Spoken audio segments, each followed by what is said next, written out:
Hi, Linda. Hi, Ramon. How are you? Pretty good, and you? No, not bad, not bad.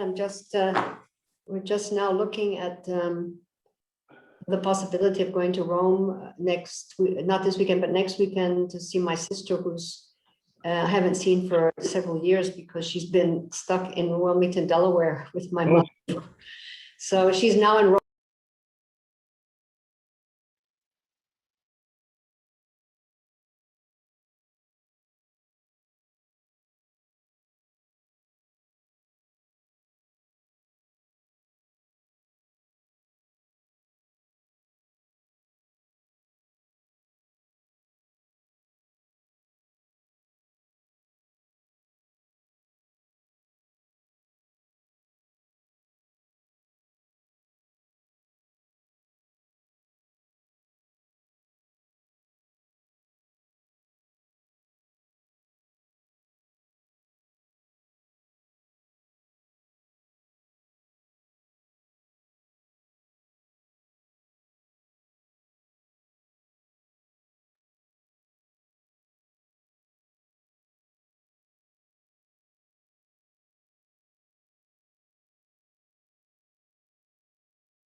Hello, everyone. We're about to begin.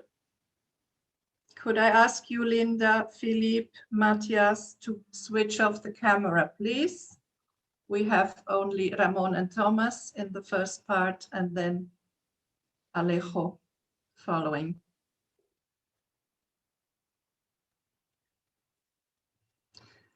So, good afternoon, and welcome to our virtual Latin America Day, the annual flagship event of the Latin American Chamber of Commerce in Switzerland.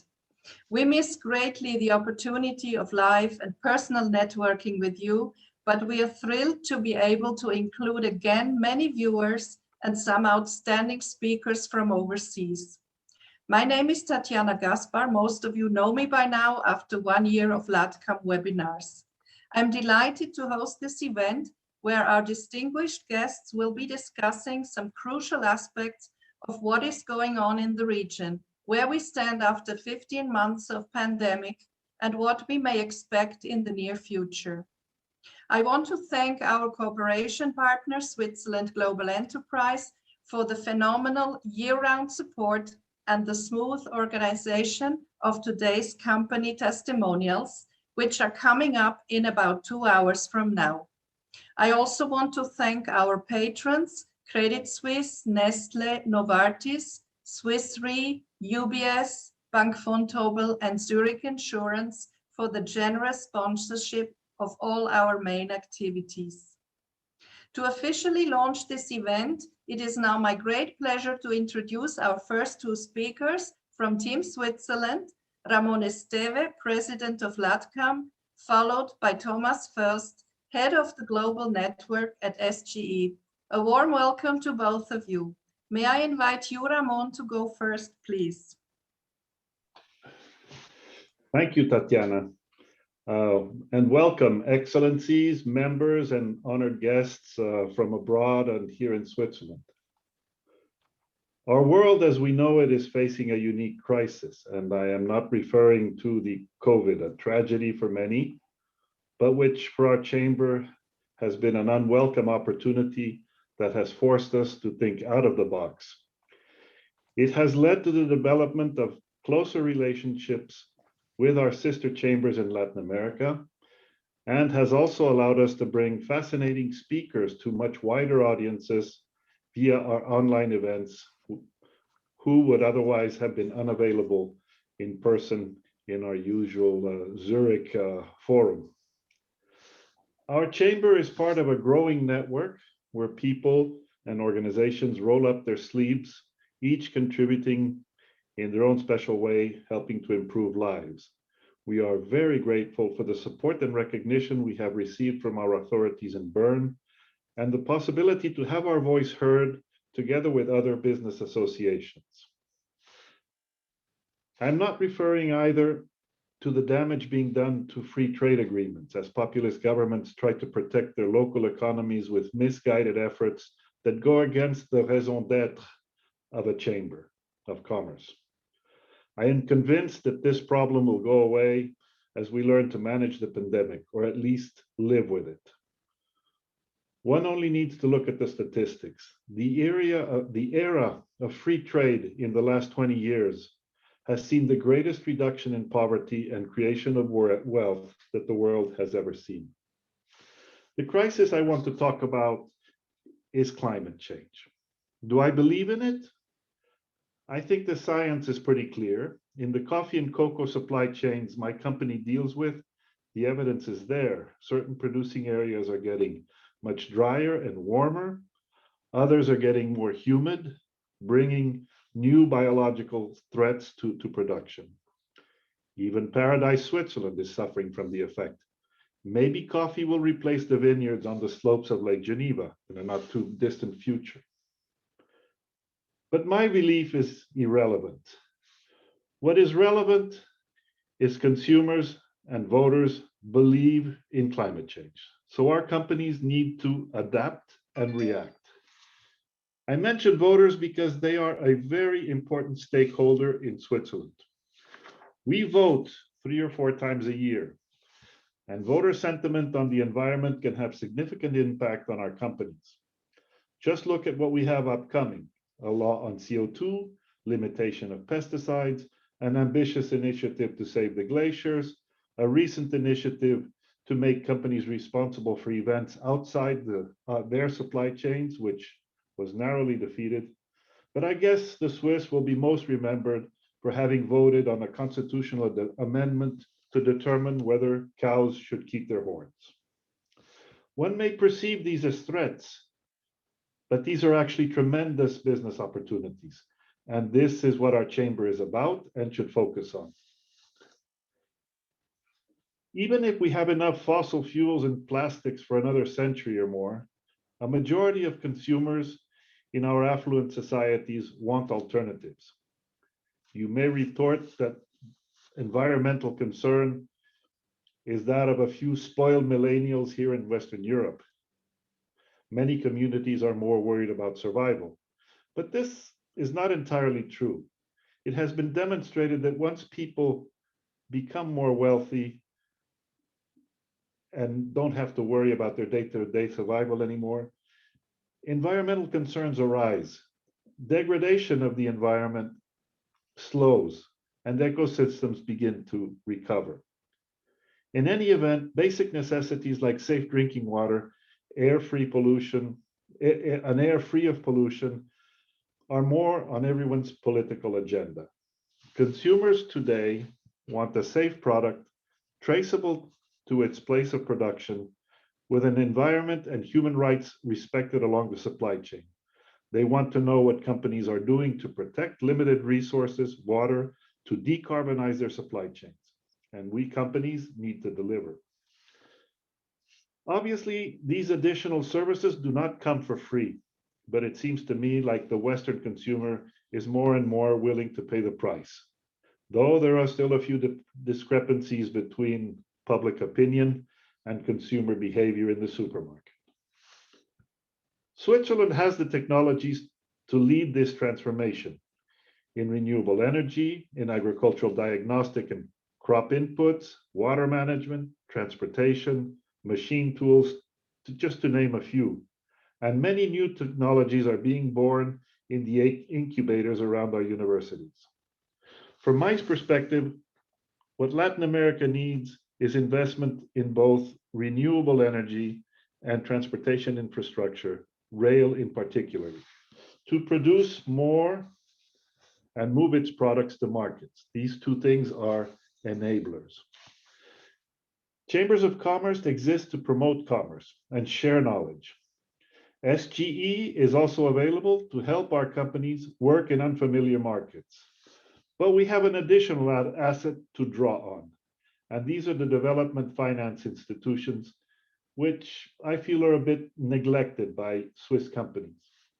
We had the privilege of listening to Mauricio Claver-Caron, the new president of IDB, and Bill Rhodes, the former chairman of Citibank. Both want to avoid another lost decade in Latin America.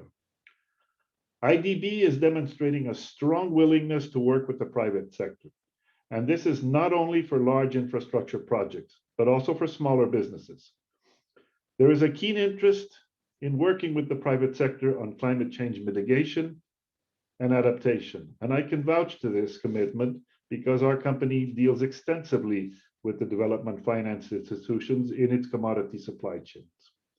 This September, we hope to also have the International Finance Corporation of the World Bank presenting their views to us in Latin America and their possibilities to help our companies here in Switzerland. Switzerland funds several of these development finance institutions, but it doesn't seem in the DNA of Swiss companies to work with them. And yet they tread where our traditional commercial banks will not go. We need to explore these opportunities. Thank you all for joining us today. I would now like to hand over the floor over to Thomas Först of SGE. Thank you, Ramon. Thank you very much, dear ladies and gentlemen, ambassadors, distinguished partners, dear Mr. President Ramon, Tatiana. Thank you so much for organizing this and with a wider range of interesting speakers. For all of you who don't know SGE yet, we support Swiss small and medium-sized companies and their internationalization endeavors and promote Switzerland as location of choice within Europe to companies abroad. Today, we operate 3 so-called Swiss business hubs in Mexico, Brazil, and Chile in Latin America, and a few more, to be exact, 24 in other countries. But what we are particularly proud of is that within the region of Latin America, we cooperate strongly with the bilateral chambers of commerce, which we have agreements with. By doing so, we also rely on a strong network of national and local partners and experts, such as LATCAM in Switzerland and their members and boards. I must at this point congratulate to you, Tatiana and Ramon, and also the board of the Chamber of Commerce for getting together such an interesting program, not only today, but throughout the whole last 18 months, and also for rejuvenating and relaunching, modernizing the Chamber of Commerce. We are particularly proud that you have achieved this result, and we're very happy to be partners for the long run in this context. Today, we are virtually together as Team Switzerland for and in Latin America, and share first and foremost one common interest: Latin American markets and business opportunities. And Ramon, you already cited a few of them, and I'm particularly looking forward to hearing more as we go in this session today. In the agenda of today, we'll get insights from our various perspectives, political and economic relations from our partners, the Swiss government, EDA and SECO, our financial outlook, but also first-hand experiences of two company testimonials who successfully do business in Latin America. We can all learn from each other's experience today and promote Latin America as interesting market to the Swiss economy and vice versa. Position Switzerland as a top location for Latin American companies. This is specifically and very important in these times of crisis, where opportunities are not too easy to see. However, Latin American markets have a strong track record when it comes to managing crisis and demonstrating resilience. The pandemic has had a strong impact on the economy, but as in every crisis, we can get out stronger than before. It is important to acknowledge also the opportunities and the crisis can bring. And Latin America's diversity presents many different scenarios and opportunities in different niches and industry areas. At the moment, with travel restriction, Latin America is basically just as near as our neighboring markets, and digital tools help us to get closer together. Let's use this opportunity and let's connect amongst all our peers in the region and here in Switzerland. The examples we will hear today show that in times of crisis, opportunities arise and we can grasp them together. And as such, your organizations, all the partners, the participants, become strong ambassadors in promoting Switzerland and Latin America here in the market vis-a-vis companies. I would like to close by saying that every economic downturn is followed by a period of growth. The best opportunities appear in times of crisis when local currencies are weak, minds change to sell mode, and cash becomes king. Let us help you today to find business opportunities and also motivate you to look into this region closely. I'm very much looking forward to this event. Wish all of us as Team Switzerland for Latin America lots of success, resilience in overcoming the crisis and grasping new opportunities. Muchísimas gracias, and back to you, Tatiana. Thank you, Ramon and Thomas, for setting the tone with your very powerful introductory messages. If I may say on a personal note, always a pleasure doing business with you. Dear viewers, for all the sessions following, if you wish to ask any of the speakers a question, please write it in the Q&A, which you find at the bottom bar of your Zoom screen. We are recording the entire webinar. If privacy is an issue for you, you may ask your question anonymously. Now I'm delighted to open the virtual floor to a special guest who is joining us from New York. He is the Chief Investment Officer, Emerging Markets Americas for Global Wealth at UBS. He is also an advisor to several high-level committees on Latin America and advisory board member of a leading think tank. We feel privileged that he accepted to present us his economic and financial outlook for the region. A warm welcome, Alejo Czerwonko. Tatiana, thank you so much. It's such an honor for me to kick off the event with the first presentation. Cheers from New York City. I'll try to share my screen, and if that's okay, please confirm as soon as you can see it. Yes, it's okay. Thank you. Excellent. All right. in the 40 so minutes that we have together, I wanted to be candid and forthright regarding the outlook for Latin America. And I have good news to share with you as well as bad news to share with you. I'll start by making it easy. We'll kick it off with the set of good news. And this has to do with the external environment that the region is currently experiencing. When we look at ongoing developments in the global macroeconomic scene, in our analysis, what we're seeing is that the global economic recovery is the global economy is recovering quite nicely. The three main engines of growth, the United States, the Eurozone, and China, are experiencing a global cyclical upswing on the back of the pandemic, right? So what is behind this recovery? In our analysis, three main factors. Number one, we're seeing an accelerated vaccination drive that is well advanced in the developed world and is slowly finding its way to emerging markets. This is enabling economies to reopen safely and sustainably. Number two, we're seeing a very aggressive degree of monetary accommodation. Fiscal and monetary policy in the largest economies of the world is quite accommodative. We're seeing interest rates by major central banks stuck at zero, or in some cases below zero. There is ample global liquidity available to support this recovery and to help minimize the scars that the COVID-induced shutdowns have generated.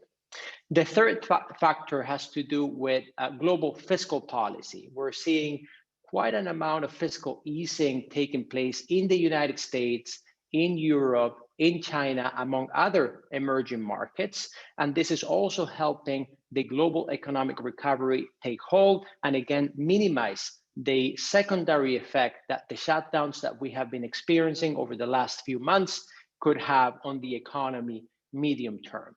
And so as a result of vaccinations, easy monetary policy, and easy fiscal policy, what you see in this graph is that the growth projections for the largest economies in the world are quite healthy for 2021 and 2022. Indeed, we're seeing some levels of growth that we haven't seen in many years. For example, 7% projected growth in the United States for this year, 4.3% projected growth for the Eurozone in 2021, and 9% in China.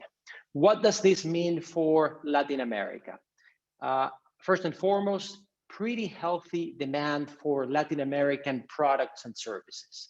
We are seeing the external pull in terms of exports from the region into the rest of the world already showing up in high frequency numbers, something that we expect to become even more pronounced in coming months.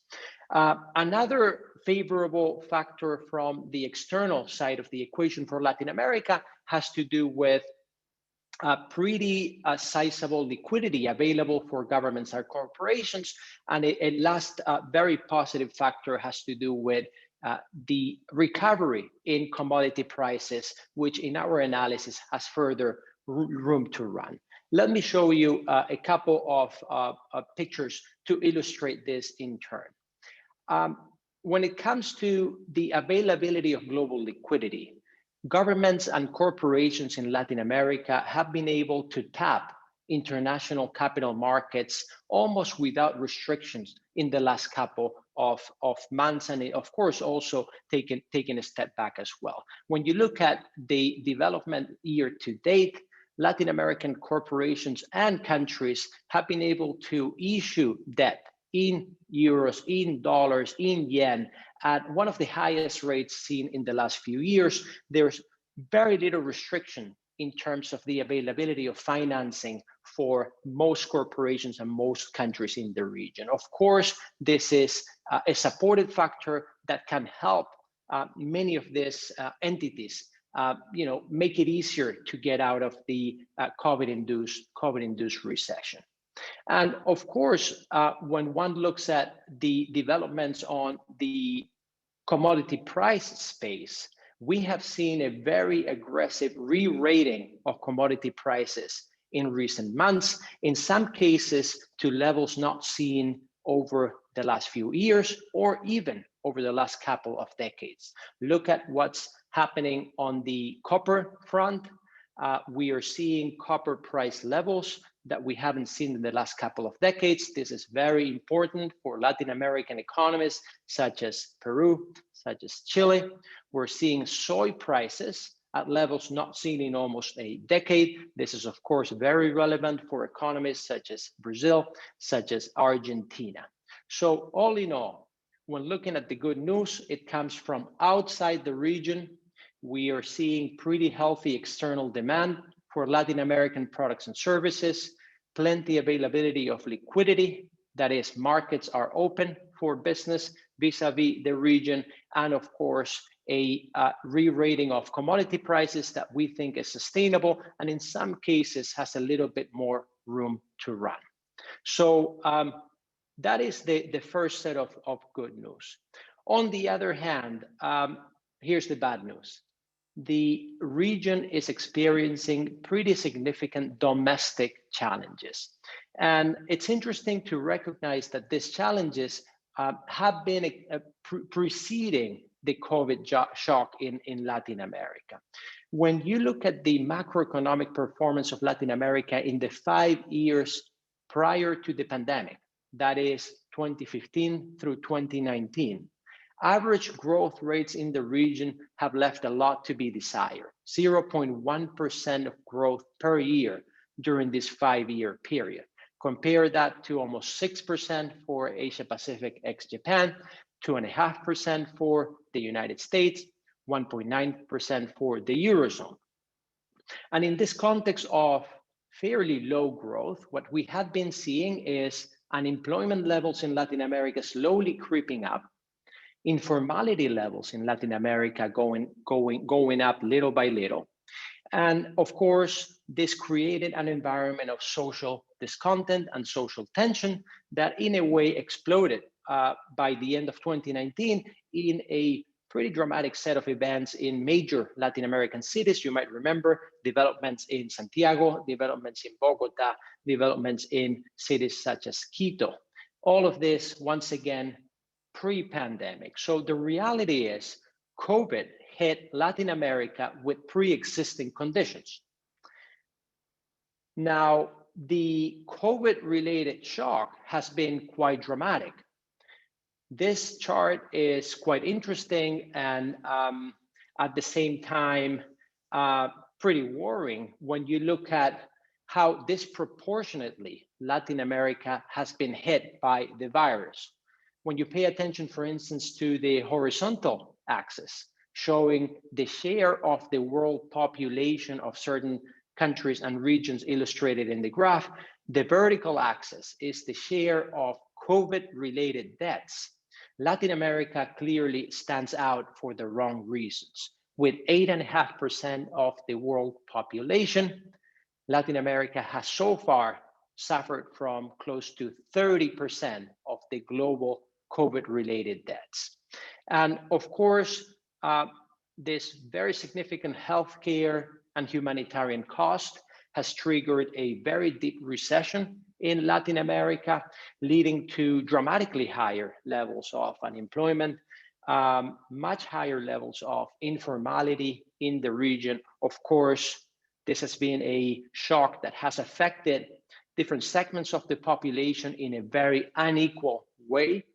And therefore, what we're seeing is projections that are far from rosy. The United Nations predicts that Latin America will exhibit levels of poverty in coming years not seen in 12 years, and levels of extreme poverty not seen in 20 years, right? And so the situation is quite dire from a humanitarian and also from an economic perspective. I wanted to be a bit more specific about one of the Achilles heels of the region, which has to do with fiscal accounts. Governments in Latin America, as we all know, have been spending well above their needs for a number of years. This graph shows fiscal deficits as a percentage of GDP in the 5 years prior to the pandemic, and also in the few years that we project out in the future. And so what you're seeing is an exacerbation of Latin American fiscal account challenges. We have been experiencing deficits, now we're experiencing much larger deficits, and of course, the sustainability of debt at the government level in many countries is coming into question. In this context, it should come as no surprise that when you look at credit ratings that are being assigned to governments in Latin America, there is quite a bit of downward pressure on these credit ratings. Just as a reminder, in the universe of credit ratings, you have the investment grade ratings, which is usually assigned to higher quality issuers, and the high yield ratings typically assigned to lower quality issuers. In Latin America, Mexico, Chile, Colombia, and Peru are currently rated investment grade, while other countries such as Brazil, Argentina, and Ecuador are rated by the majority of rating agencies as high yield. The trend is clearly downward, as you can see in this chart, and most recently we have seen increased pressures over the investment grade countries vis-a-vis their outlooks. In particular, Colombia seems pretty much set, unfortunately, to lose investment grade rating in coming weeks. It has already done so by Standard & Poor's just a couple of days ago, and this might happen again on the hands of Fitch in the near future. The situation of Peru and Chile has also been warned by a number of rating agencies, and so by and large, what I showed you in the prior slide, which was a worsening of fiscal dynamics in Latin America, is being met by downward pressure naturally on the country's ratings. The other important factor to take into consideration in this context has to do with the ongoing electoral supercycle that Latin America is experiencing. Interestingly, Latin American citizens will have the opportunity to vote on just about anything but the colors of the country's flags in 2021 and 2022. The cycle started with elections in Ecuador, Peru, Chile so far this year. We have on the 6th of June, 2 very important elections, the second round of the Peruvian presidential election and midterm elections in Mexico. The rest of the year will bring even more elections in Chile, in Argentina, and 2022 will be characterized by pretty significant races in Colombia and Brazil. So that's where we stand. And interestingly, in the current macroeconomic and social environment, I think the situation is quite ripe for, unfortunately, the extremes to do better than the moderates. The case of Chile, in terms of its constitutional assembly vote just a few days ago, was pretty telling. Traditional parties severely underperformed. Extreme candidates did a lot better, particularly when it comes to the left end of the political spectrum. And what is quite surprising to me, at least, is that in this context, the political debate in Latin America is quite anachronistic. Most candidates are putting on the table a number of proposals that have been tried and tested in the past and never worked. We're talking about proposals that have at their heart deep distrust for the private sector, an increase in government spending from already high levels, something also that is focused on current spending rather than the much needed investment spending in in Latin America. We're seeing also proposals to increase taxes even more from pretty challenging levels for the formal economy in Latin America already. And finally, most candidates are doubling down on a model of natural resource extraction, when, as we all know, we are seeing a pretty significant shift worldwide towards a more sustainable future. So all in, the reality is the road to a recovery in Latin America will be long and winding. When we look at where may Latin America be by the end of 2022 in terms of real economic activity, we might not have seen a full recovery from the COVID crisis yet. While Asia ex-Japan will see real economic activity well above pre-pandemic levels, something similar happening in the US, a full recovery in the Eurozone, Latin America may still be struggling to recover from this coronavirus shock. And the concerning aspect from a investor perspective is that our region might risk becoming irrelevant to global markets. I think this picture is quite telling. It shows the market capitalization of emerging market stocks and the evolution over time of this market capitalization by region: Latin America, Eastern Europe, the Middle East and Africa, and Asia Pacific, always within the emerging markets, right? What we can see here is that as of 2013, Latin America made up 22% of the emerging markets market capitalization. Today, that number is 7%, right? So we've seen a collapse in Latin America's weight in global emerging market equity indices. This is just an illustration that the macroeconomic performance that I shared with you so far is translating into lower influence in the global markets stage, right? And quite importantly, what happens in this electoral cycle will be key for the region to, attempt to reverse this trend. Of course, not everything is bad news. The reality is there are terrific companies in Latin America that are operating at world-class levels and that are being unduly punished by markets in terms of their quote-unquote problematic zip codes.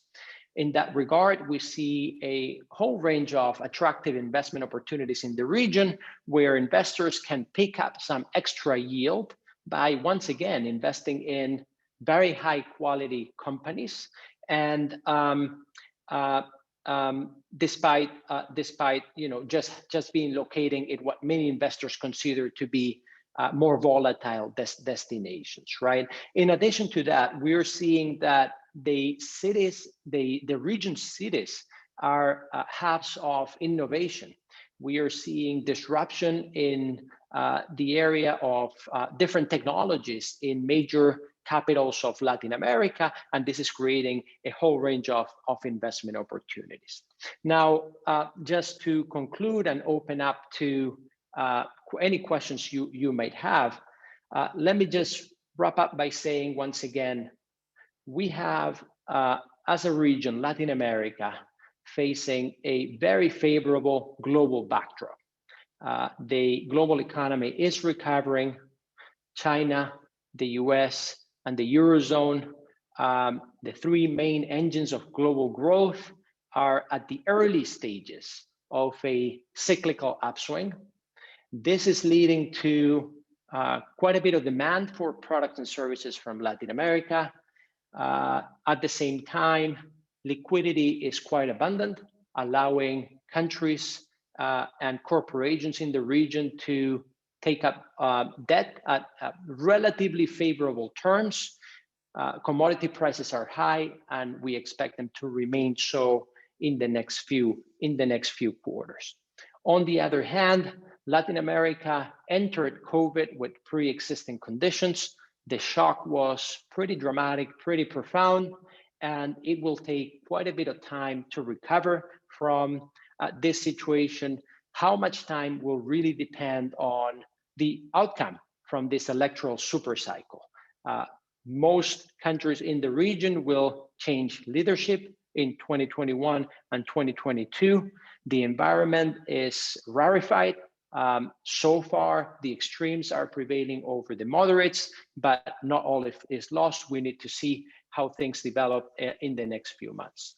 All in, mixed outlook, and let's open it up for any questions that might have come in.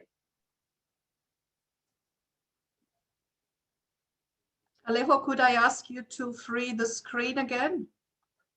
Right away. Thank you very much. I have a question here from an anonymous viewer. Which of the LATAM countries do you see best positioned for at least some economic growth in the next 2 to 3 years? Absolutely. Let's just say, let's start with Mexico.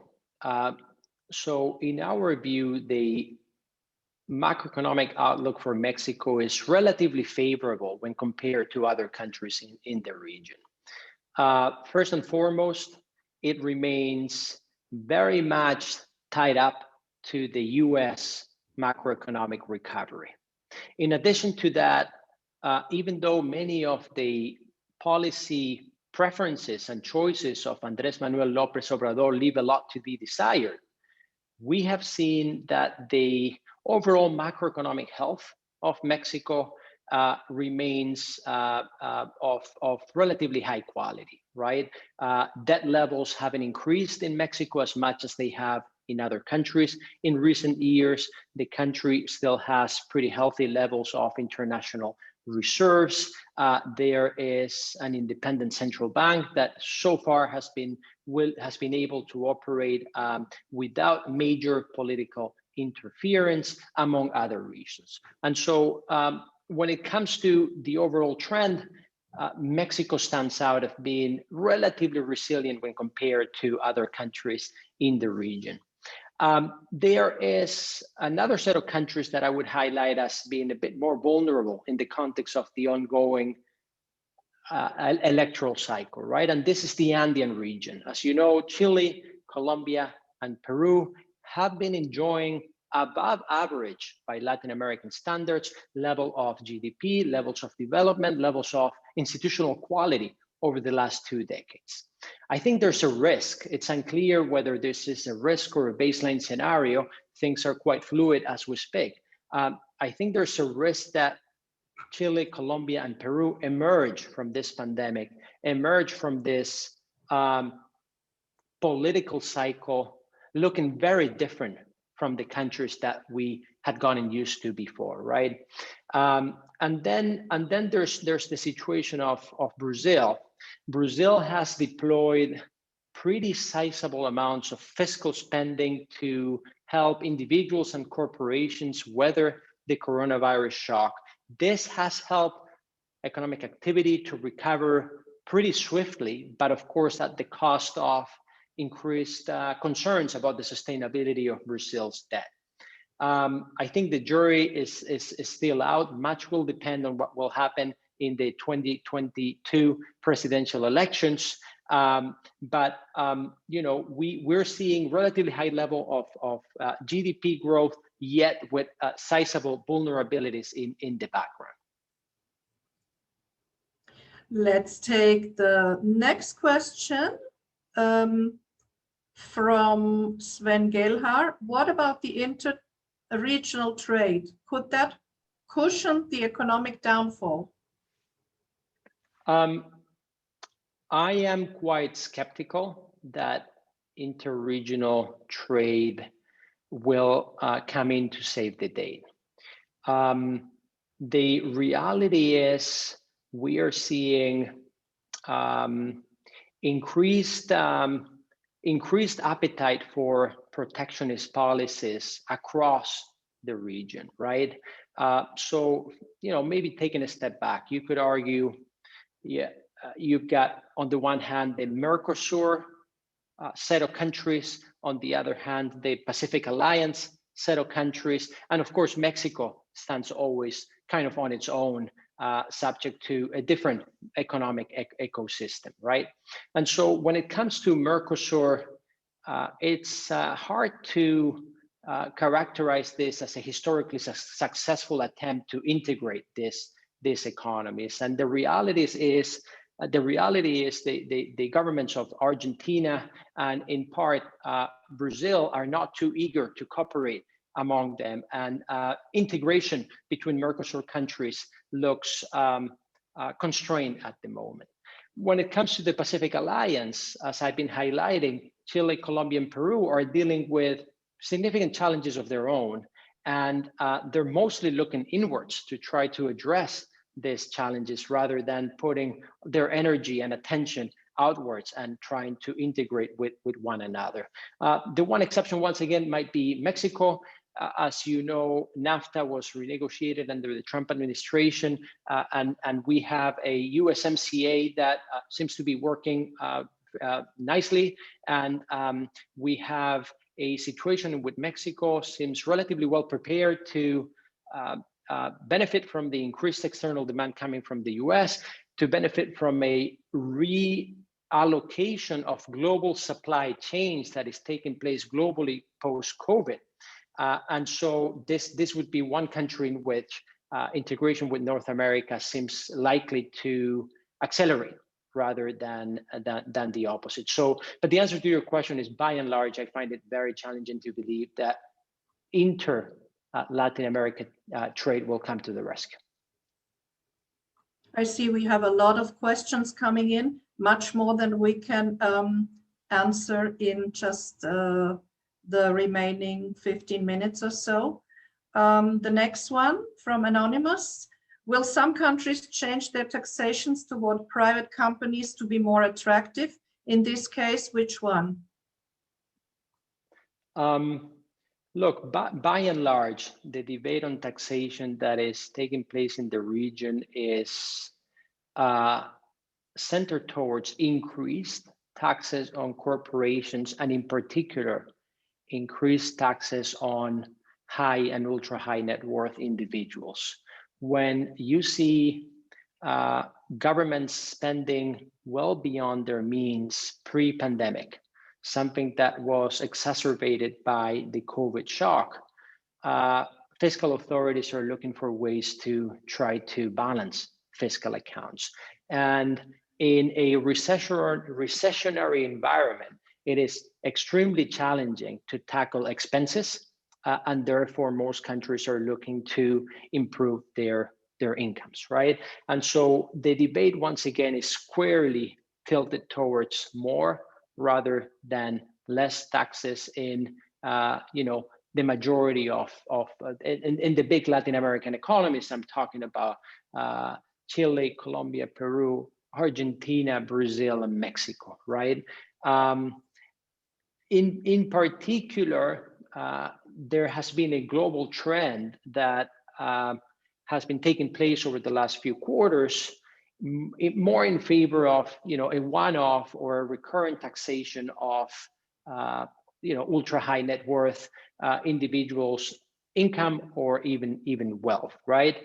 And so this is quite interestingly has been endorsed by authorities at the IMF in the latest meetings that the institution held just a few weeks ago, and therefore it's likely that the debate in this area will intensify. But all in, I just don't see much appetite in Latin America or quite honestly anywhere in the world to meaningfully decrease taxation on corporations. Another anonymous viewer says, seeing that you are from Argentina, what would be your 3 main recommendations to the current government to find a way to get out of this eternal recession? Very good. So it's interesting. I started by sharing with you that the external backdrop is pretty positive in terms of demand for products and services, in terms of availability of liquidity. Yet Argentina is today able to benefit only partially from this environment. The reason has to do with the fact that the country is a pariah of international capital markets. It remains completely shut off markets. Even though Argentina managed to successfully restructure debt with private creditors a few months ago, debt with the IMF remains unrestructured, right? And so I think first and foremost, the IMF issue needs to be tackled head on. We need a new deal. We need to rebuild confidence so that both the sovereign, but most importantly, corporations are able to come back to international capital markets and access the financing they need for the next stage of growth. Second reality, and I think very much aligned with an IMF deal, we need a macroeconomic plan. There's absolutely no plan in place today. There hasn't been any plan for months, and this is quite concerning. Where does the country want to go in terms of key macroeconomic indicators? And in particular, once again, if fiscal accounts are the Achilles heel of Latin America, it is center stage for Argentina, and it has been for decades, right? The Argentina government continues to live aggressively above its means, something that is completely unsustainable. And there has to be a credible way to gradually, slowly signal investors, signal international stakeholders that this gap between what comes in and what goes out is going to shrink over time, right? And then the debate on overall policies needs to be modernized, right? I mean, I've shared with you briefly that by and large, what we're seeing in the region is anachronistic concepts, right? There's deep distrust for the private initiative. There is a default to always spending more rather than spending less, particularly on current transfers over investment spending in Latin America that stands at very, very low levels. I'm talking about investment spending as a percentage of GDP. I'm talking about a focus on old industries rather than new industries. So I think the debate needs to shift pretty dramatically for growth levels to go up sustainably in Argentina. So those are the three things I would highlight. I can see another question here. How do you see the developments in Peru if the left wins? Very good. I invite everybody to join tonight a conversation that I will be hosting with Alonso Segura, former finance minister of Peru. Will be talking about this in particular. Just to set the stage, June 6th, second round presidential election, we will see a competition between Castillo, a fairly extreme left candidate, and Fujimori, right, a center right to right candidate. Polls have been indicating that Castillo has the upper hand. Of course, anything can happen. It's Latin America. We know how unreliable polls have been, not only in the region, but just about anywhere in the world. So if you ask me, today we're standing in front of a coin toss, right? 50-50 chance, one side or another. If Castillo wins, first off, let's take into account his agenda, his governing agenda. It is pretty radical, right? He's talking about nationalizations, he's talking about expropriations, he's talking about meaningfully increasing tax rates on corporations, particularly the resource extraction industry. He's talking about canceling the private pension system and making it a fully public pension system, a whole range of proposals, the most damaging of which I think is a reform of the Constitution. All right. The question is, will Castillo be able to implement this or not? In principle, we need to recognize that the Congress's distribution will be a big constraint on Castillo's ability to deliver, right? His party holds only a fraction of the total number of seats, not enough to govern on its own. It will have to reach across the aisle and negotiate with other parties to get things done. Something similar happens when it comes to reforming the Constitution. It will be very difficult to get this done in an orderly way through Congress. Of course, Castillo is talking about running a referendum. This is of course concerning, but there's no institutional path to this being binding. So in reality, it might be more bark than bite. And importantly, we need to remember that Peru also still has pretty significant macroeconomic buffers in place. The debt to GDP in Peru, even though it has been increasing, still at relatively healthy levels. International reserves over GDP are standing at good levels. The banking sector is healthy. So if Castillo wins in some, Congress distribution constraints will force him at least marginally to moderate. And if he were to pursue his path, the damage will be gradual and not immediate, right? So all in, it is very concerning. His policy prescriptions are ill-advised and will do lasting damage to Peru's macroeconomic backdrop. However, this won't happen from one day to another.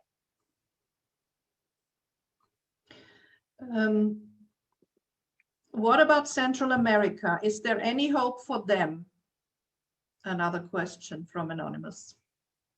Yeah, Central America, the key here is also, there's one factor that we haven't discussed, which is tourism, right? Very important for that subsegment of Latin America. And tourism is slowly coming back as vaccination, as we all know, has become more widespread in the developed markets. In the United States, as we speak, there's more vaccines than people that are willing to take them. And therefore, we will see, and we are seeing a gradual improvement in tourism rates into the Central America, right? This is clearly a positive, once again, external driver of the region. Look, many of the other challenges that I've highlighted for the larger Latin American economies also apply for Central America, right? Fair amount of political instability, challenge fiscal accounts. They share this trait. So I would highlight a new driver, which is tourism, and that should be positive and coming back on a more sustainable basis. I think we have time now to take two more questions. One is, how do you see the expectations in Mexico if the party in the government gains the majority in both chambers? Look, the situation going into the 6th June midterm elections in Mexico is one in which we think the most likely scenario is for Morena and Andrés Manuel López Obrador to maintain a simple majority in the lower house of Congress, yet lose a qualified majority. So right now, the party enjoys a qualified majority, which we think the party is at risk of losing, right?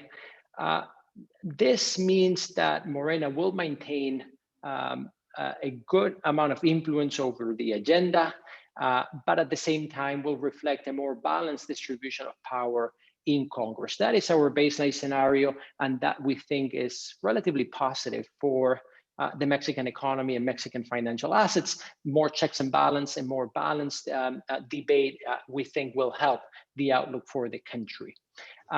There is a possibility, if you ask me about the balance of risk of alternative scenarios, right? It is more likely that Morena and AMLO lose even a simple majority, that they maintain a qualified majority. So the balance of risk is tilted towards even more significant checks and balance than a complete control by Morena and López Obrador of Congress. Yet, we don't think necessarily either of these extreme outcomes is positive. In the event of Morena and López Obrador losing the simple majority, I think López Obrador might be a lot more aggressive in his remaining time in Congress and maybe trying to go through the less institutional paths to implement his agenda. And of course, in the case of an absolute a qualified majority in Congress, that is also not good news. Never healthy to have such a one-sided outcome in terms of Latin American politics. How do you assess the current inflation concerning Latin America? Do you see major differences between the countries? A question from Matthias Thoma. Of course. Look, Matthias, what we're seeing is inflationary pressures emerging globally. This is not, interestingly, a Latin American phenomenon. There's a big debate regarding consumer price index trends in the United States, in Europe, in parts of Asia, and this is also affecting Latin America.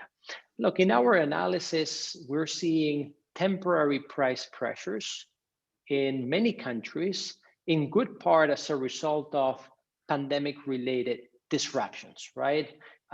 Economies are reopening at different speeds. Sectors are reopening at different speeds. The labor markets globally are adjusting in a very strange way from a historical perspective. And therefore, this is leading to what we think are mostly temporary inflationary pressures that should abate somewhat as we go into 2022.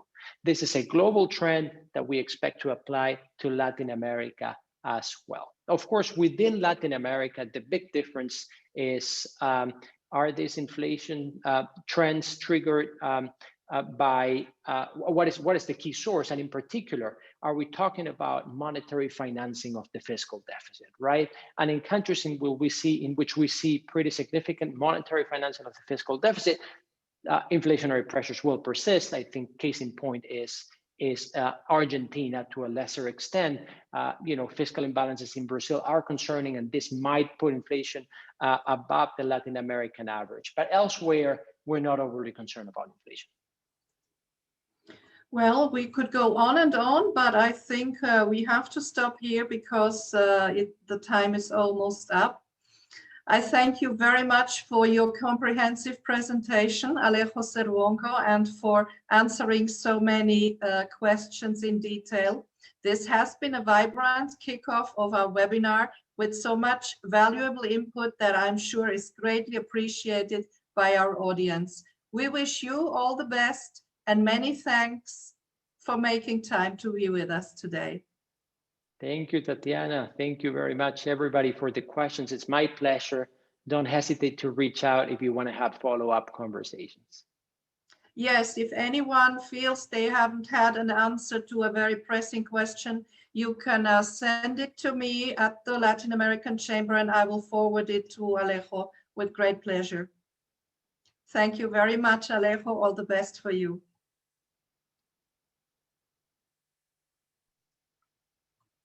We now have 1 minute time for a short resilience break before we continue.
Here we go. I hope we didn't lose anyone in the short break. It is now a great honor for me to introduce the panel of the next session around Swiss-Latin American relations. 7 months since the same panel was part of our program in last year's Latin America Day seems like a short while, but the world no doubt has changed since then. And we look forward to hearing firsthand from our two guests representing the Swiss government how some of the current tremendous challenges are being addressed. Ambassador Mirko Giulietti is Assistant Secretary of State for the Americas at the State Secretariat of Foreign Affairs. Minister Alejo is Deputy Head of the Americas and Head of Bilateral Economic Relations at the State Secretariat of Economic Relations, Education and Research. I'm delighted to welcome you both for this renewed edition. And I'm equally pleased to welcome to this panel Dr. Philippe Nel, our honorary ambassador, who continuously provides us with great advice and valuable contributions. We are very grateful that he kindly agreed to be again the moderator for this important panel. A warm welcome, Philippe, and the virtual floor is now yours. Okay, thank you very much, Tatiana, for your kind introduction. I am very pleased to discuss with our two distinguished guests today the impact of COVID-19 on Swiss-Latin American relations, and to know the presence in the virtual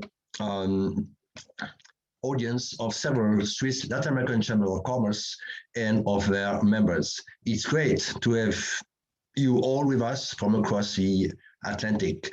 Latin America is facing a very, very difficult year. And last year was also a very difficult one.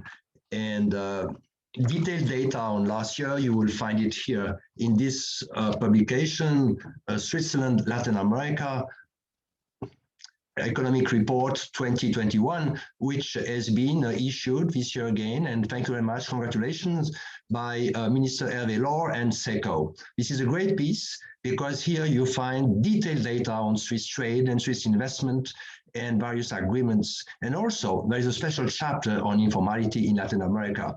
And informality is indeed one of the key elements which is explaining why Latin America has been facing so great difficulties to master COVID-19.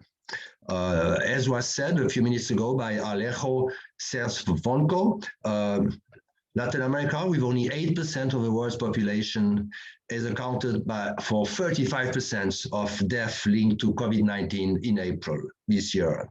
In 2020, the region's GDP suffered an average contraction of 7.4%, the largest in 120 years. So the pandemic has highlighted the region's structural weaknesses and shortcomings. It was shown also a few minutes ago with the average growth rate 2015 to 2019, only 0.1% for Latin America, when it was much higher for Asia, more than 6%, USA 2.5%, and Eurozone 1.6%. So Latin America is already entering into COVID-19 some very weak spots linked to low fiscal space, inequality, limited coverage and access to social protection, which became so important under COVID-19, high labor informality, which is being so well presented and detailed in the SECO report, and low productivity. Other structural factors creating the humanitarian crisis include corruption, political instability, and weak health system. Extreme poverty has increased from 78 million and increased to 78 million people, and poverty to 209 people of the population. So these are very, very, very large numbers. And as was also highlighted a few minutes ago by Alejo Czerwonko, at the socio-political level, there's been significant unrest in Colombia and Chile. Although they are members of the Pacific Alliance, they are open economies, and they've been doing quite well in the past few years. But there's been instability linked to growing social inequality and wealth distribution. Also, we have noticed that expatriate or formerly jail leaders are returning to the political scene in Brazil, in Bolivia, and Peru, while the largest migration in Latin American history continues, with more than 5 million Venezuelans having sought economic refuge abroad. So the challenges are very, very big. Let us examine now how Switzerland may contribute to bring relief to the situation by assessing first the impact of COVID-19 of Swiss foreign policies priorities for Latin America with Ambassador Mirko Giulietti. For 2023, Swiss foreign policy priorities are peace and security, prosperity, sustainability, and digitalization. Let me just pick up a couple of these points.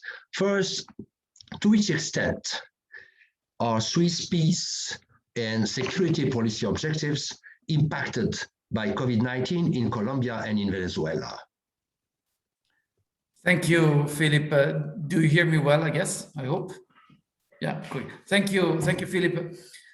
Good afternoon to everyone. Good morning to colleagues and friends following us from the Americas. And let me at the outset thank Latin American Chamber, Ramon as its president, Tatiana as executive director, and also our friend from SGE, Thomas, for providing this space and for inviting once again both, and I talk here, I allow myself to talk also on behalf of my colleague and sparring partner, Hervé from SECO, to invite us to this panel. It's great to be with you, even through a video, but anyway, the advantage has been stressed by other colleagues before, that we have a bigger community, and we could just hear a very interesting introduction made from New York, and I know that we have some colleagues following us from Mexico, from Argentina, from South America. So welcome to everybody and good afternoon. Thank you, Philip, for raising this question. Indeed, among the objectives that's been defined in our new foreign policy strategy, there are peace and security. Under this main objective, we do have also human rights, and I would like to answer you on the aspects of human rights, if you don't mind, more in the entire region. Although it's well known that human rights are interdependent and indivisible, I would like to stress two differences between the economic and social rights and the political one. Economic and social rights have been deeply affected by this crisis in Latin America. Alejo has mentioned, and you, Philip, also, the importance, 1/3 of the COVID-related deaths in the world are in Latin America, whereas we have only 8% of the world population. Health has been terribly affected. Economy, we have seen the data before, has been is one of the regions more affected worldwide. And we have enormous social problems, enormous rates of poverty. So these economic and social rights have been particularly touched and affected negatively by this crisis. On the other hand, we have human rights as a political and civilian rights. There, I would like to say that we have seen some differences. Worldwide, every one of us has been limited. Some rights have been limited. We couldn't go wherever we wanted. So our movement freedom has been restricted worldwide. This is not very new. In many American countries, the lockdowns were extremely severe, but everyone could have more or less understood why they have been decided, why the authority decided for such extremely tough lockdown. I would say that in many countries, or most of them, without naming them, political rights were more or less respected. Alejo mentioned before elections that have been taking place in different countries, as Bolivia, we had Ecuador, we had Peru, Chile very recently. some of these electoral processes have been postponed, but nevertheless, they have taken place. Where maybe political rights have been limited in some countries, where on the freedom of the press. Many journalists have been accused to spread fake news. In some countries, particularly in one country, even asking questions about COVID to the authorities has been forbidden. It's not the authorities didn't answer these questions, that journalists couldn't even ask them. So there was a kind of limitation of information from the authorities to know to everybody how the real situation is and was, which is extremely important to get the right measures from everyone. So this kind of freedom of press has been extremely, in some countries, I wouldn't generalize, but in some countries has been extremely restricted. We have also some countries where you had the different power of the state.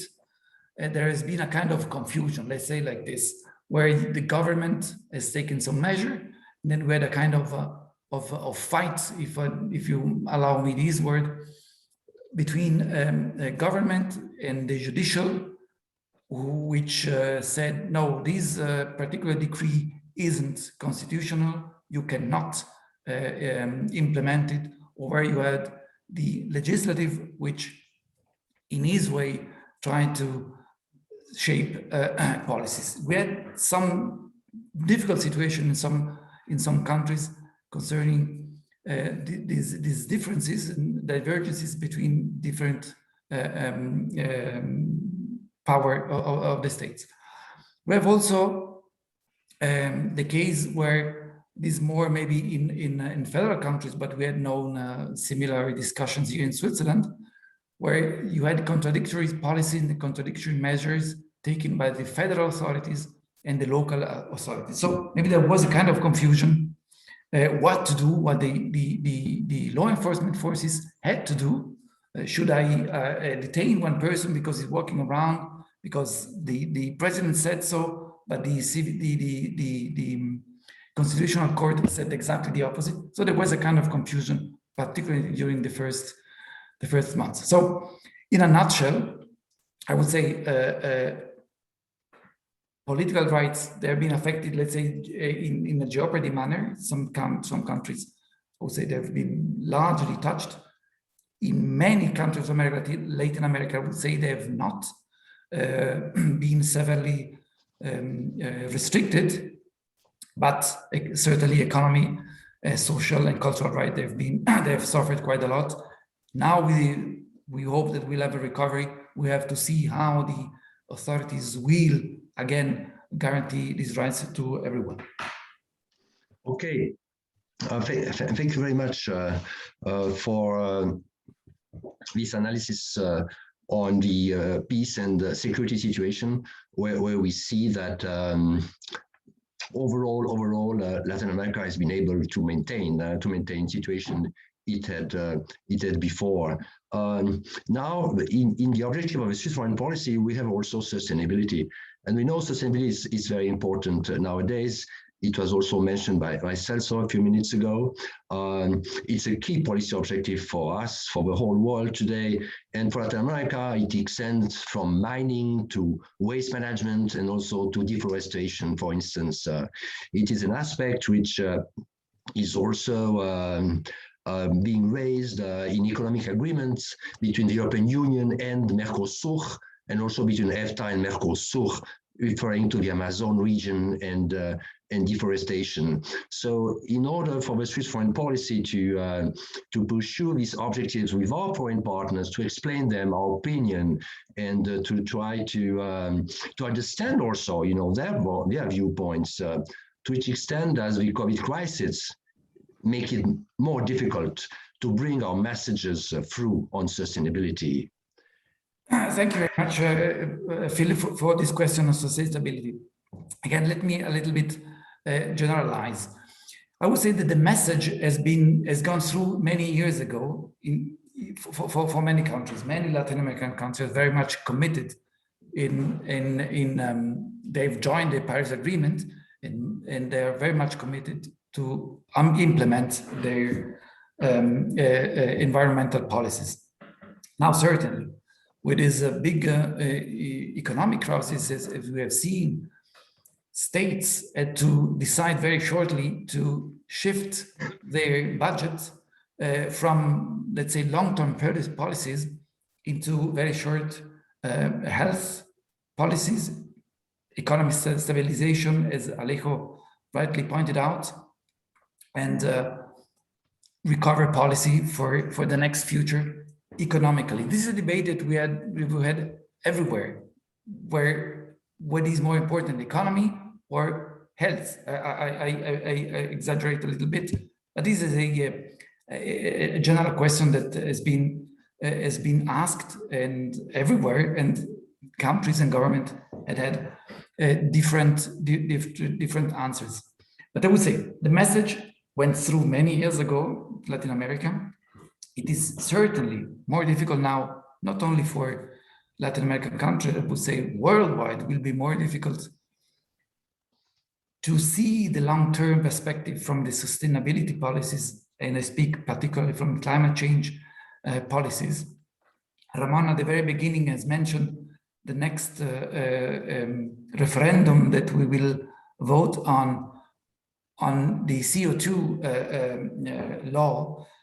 Again, the part of the opposing to this law are saying that it's too early. We do not, it's not the time to increase taxes. It's not time to increase oil prices. It's not time to increase or to tax flights. So you see these kind of debate where we put money, where we put our energy, where we put our priorities is a worldwide debate. I would say that Latin American countries, as I said, they are very much committed in different ways, but they are committed on attaining the Agenda 2030 goals. And here we have some bilateral cooperation with some American countries in order not to forget these long-term objectives. And if I may, very quickly, maybe this crisis, one of the topic that's been raised during this health crisis is whether climate change is among the causes of this crisis. And many scientific, I'm not a scientific at all, but say that raising temperature and melting of the ice will release an incredible amount of viruses and bacteria, and most probably we will face other health crisis pandemics in the next years. We hope certainly not, but these are scientific who say that. I guess most of them are apolitical. So we have to be very much aware of the link between these health crises and the climate change and environmental politics. I think that this crisis, has, among others, has taught us that we cannot de-link one thing from the other. No, thank you very much. I think you make a very good point here. And in the past few months, we have certainly learned that we must listen very carefully to a scientific community because the different developments we are living on have an explanation and also consequences which can be very well predicted from science. And this is a great learning that our political authorities have done. Now, as time is running, I may go to Hervé on discussing trade investment and free trade agreements, the economic part of our discussion this afternoon. In order to see a little bit, we have heard from Celso the worldwide view, the Latin American view, taking the whole continent together. And now we are going to focus on the Swiss-Latin American relations. And last year, as mentioned in your report, export declined. Swiss exports to Latin America declined by 14.5%. imports by 9.5%, much more than during the financial crisis. So these were abrupt, very, very strong falls. Among our largest partners, Swiss exports fell much more, with Brazil 16% than Mexico 11%, despite the fact that Mexico's recession was much stronger than Brazil. Now, how would you assess the impact of COVID on Swiss economic relations with these important partners? So, thank you, Philippe, and hello to everybody. I would say that our bilateral economic relations with both Brazil and Mexico are indeed excellent. And with both countries, we have recently held our Joint Economic Commission, what we call JEC, despite of the COVID-19 crisis. With Mexico, we had our last JEC, the so-called Swiss-Mexican Consultative Group on Trade and Economic Cooperation, in November last year.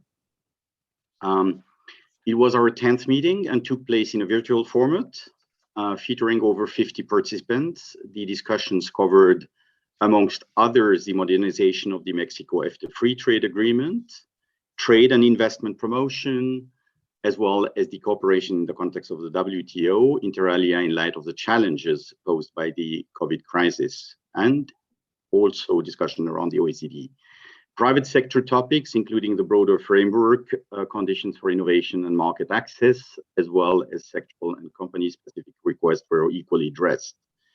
With Brazil, we held our last JEC in April this year. It was also our 10th meeting and was, of course, conducted in a virtual format too. The discussions illuminated the bilateral economic relations where recently progress has been reached with the entry into force of the double taxation agreement. Regarding intellectual property, Brazil was able to reduce its patent backlog, and we are in a constructive dialogue regarding remaining issues.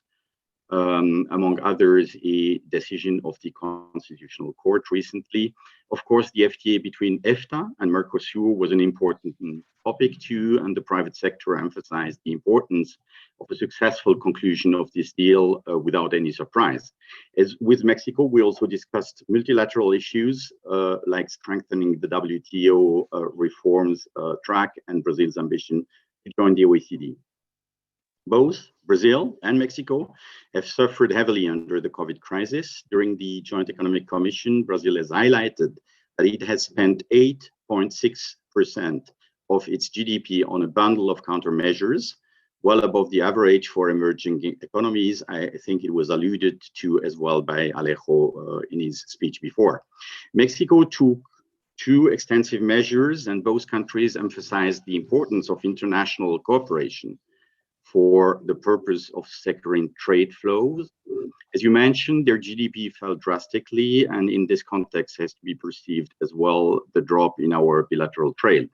We do not think, however, that this will have a lasting impact on our bilateral trade relations, which will recover together with our recovery of GDP growth in these countries. The reason that exports to Brazil went back stronger than the ones to Mexico can be found looking at major product categories. As with most countries in Latin America, products from the chemical and pharmaceutical industry are strongly dominating in Swiss export to Brazil. Together, they count for 80% of exports to this country, and pharmaceutical from the bigger part with 55%. In 2020, chemicals and pharmaceutical products exports to Brazil fell sharply by 12.7%, thereby fueling the total decrease of Swiss export to Brazil by 16%. Even more sharp was the fall in the second most important category, namely machines and electronics, with minus 22%, and the third most important category, watches and precision instrument, with minus 31.6%. On the other hand, Swiss chemical and pharmaceutical exports to Mexico fell only by 1.2%. They play anyway a less important role in Swiss export to this country than to Brazil, but are still absolutely dominating with 51%. Also the second most important category in Swiss export to Mexico, namely machines and electronic with 20%, fell by only 3.3%. Together, they explain the less sharp drop of Swiss exports to Mexico than Brazil. We can, however, not explain why pharmaceutical and chemical exports went back much more sharply with Brazil than with Mexico. Back to you, Philippe. Okay, thank you very much. What we see here is that the falls were very, very sharp in a few industries with with both countries. Now, looking at the policy level, what new development did we register on the free trade front, and what are the perspectives for the entry into force of a double taxation agreement with Brazil during the past months? Right, several meaningful milestones could be reached on the FTA front in 2020.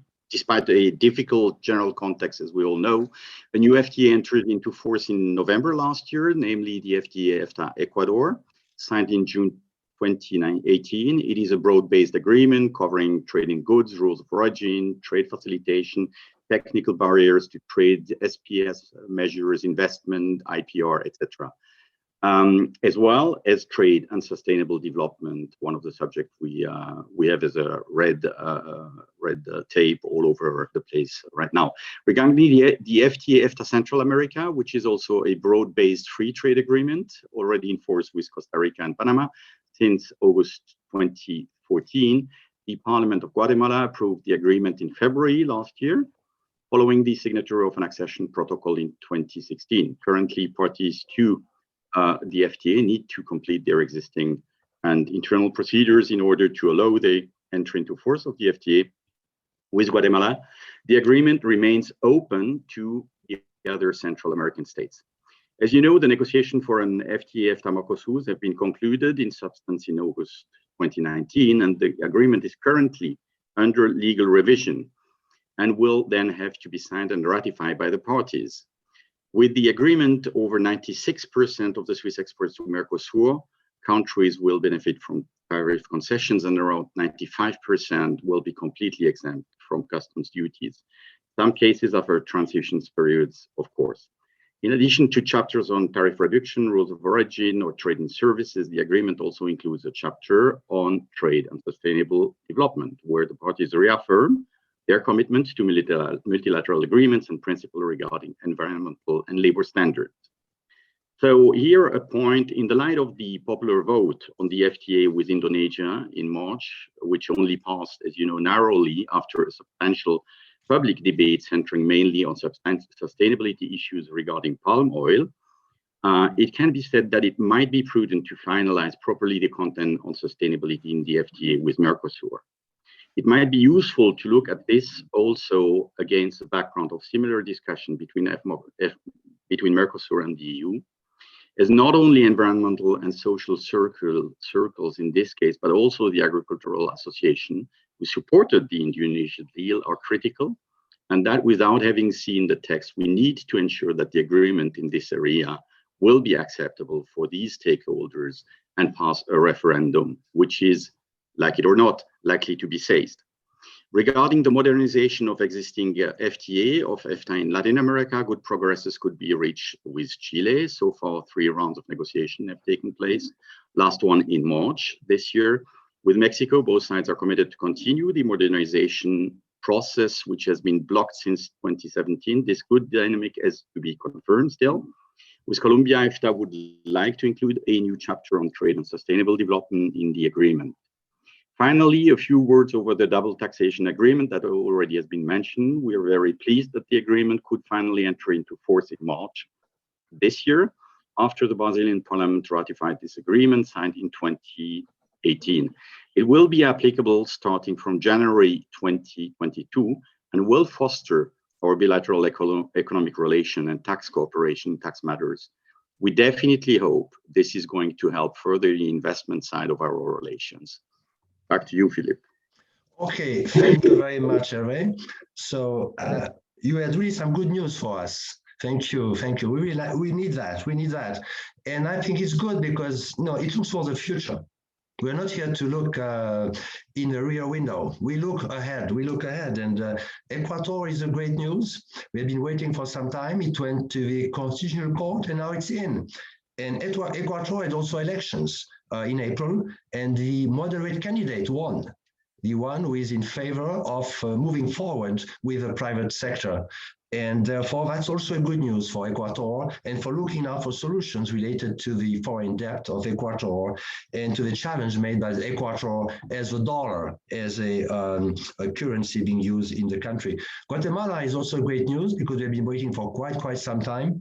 I've been twice in Guatemala City to discuss this with the authorities, and you, as my successor, made it. So congratulations. And I'm very pleased that this is now on the roof. Guatemala is the largest economy in Central America, so therefore there is a lot of potential being there. And with Brazil, indeed, this is the big prize. The double taxation agreement will enter into force in January, and this is really a huge achievement because I have seen so many agreements being negotiated with Brazil who just waited for years and years in Congress and never came through. And this one came through finally with a very speedy way. So again, I think here the Swiss diplomacy is doing a great job to move to that. Now, as time is moving on, I will go back to Mirko in order to discuss a couple of questions related to the Swiss foreign policy toward Latin America in the area of cooperation. So let me come here to my page.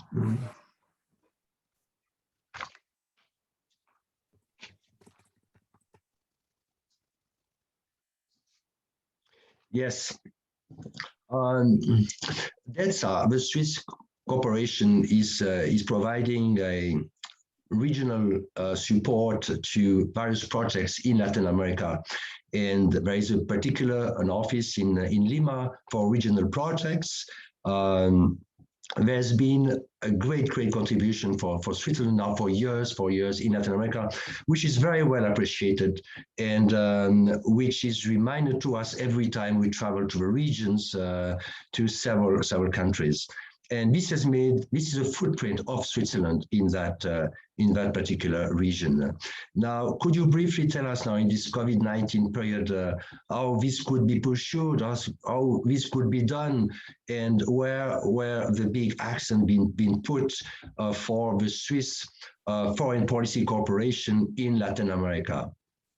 Yeah, many thanks. Let me know, is mic on? Mic is on. Okay, many thanks, Philip, for raising this question. Indeed, an important part of our foreign policy in Latin America is done through our Swiss development cooperation, and namely is mentioned by some regional programs that have their base in Lima. From there, we have programs in climate change issues,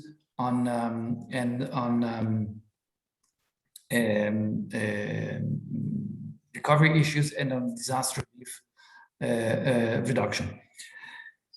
We also have we also have 5 bilateral programs based in Bolivia, in Managua, or in Nicaragua, generally in Honduras, in Cuba, and in Haiti.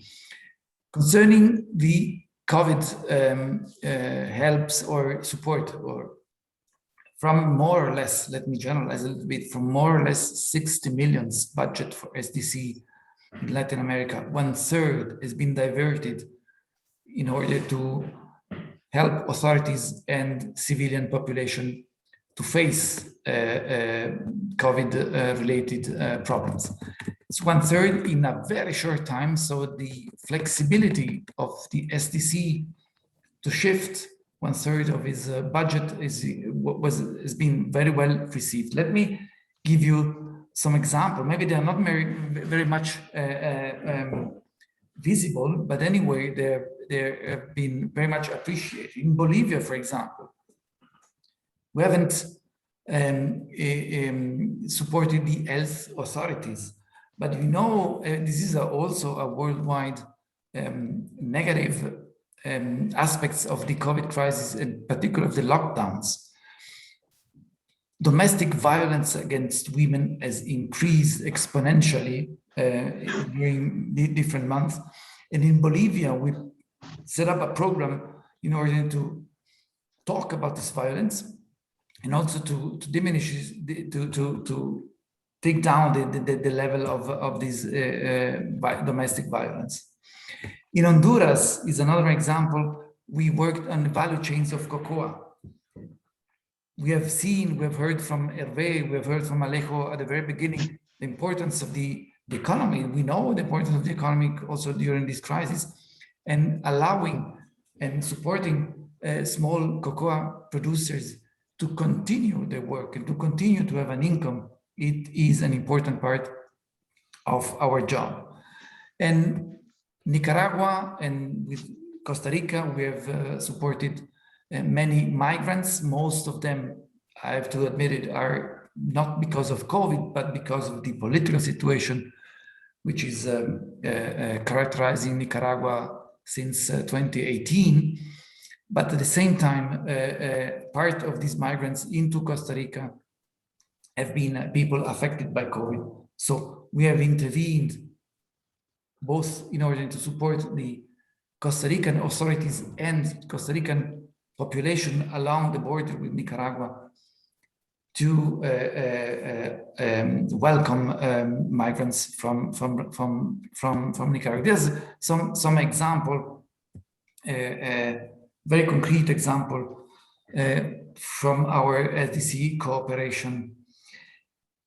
Let me say, if we go not from the region but worldwide, Switzerland is supporting the COVAX mechanism, and with all in all the COVAX, with the ACAT program, we're talking about 300 Swiss million francs, and in the future Switzerland should be able to provide COVAX system with 3 million doses of vaccine.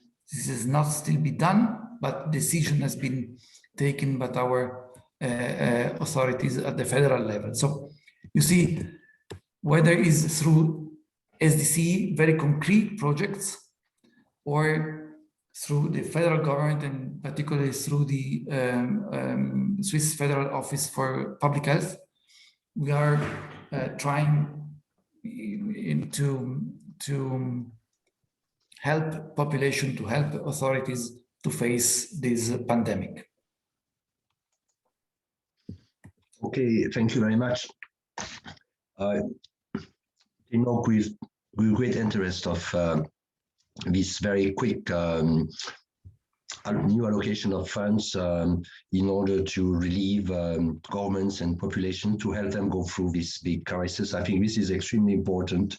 Value change, health authorities to be supported in Bolivia, and also migrants in Nicaragua and Costa Rica. Now, what is always in the mind of the people also now is linked to Colombia and Venezuela, to this migrant crisis where most people first come into Colombia, and we know that Colombia has been for years now a country where Switzerland's Development Corporation, SDC, as you mentioned, Switzerland Development Corporation, has been very, very active. So how has been this affected, and how could we contribute to alleviate the difficulties faced by Colombia and also by Venezuela? Thank you also for this question. Indeed, Venezuela, this is one of the biggest migration crises worldwide for the last, 20 years, I don't know exactly, but you had 5 million people getting away from Venezuela. More or less 2 million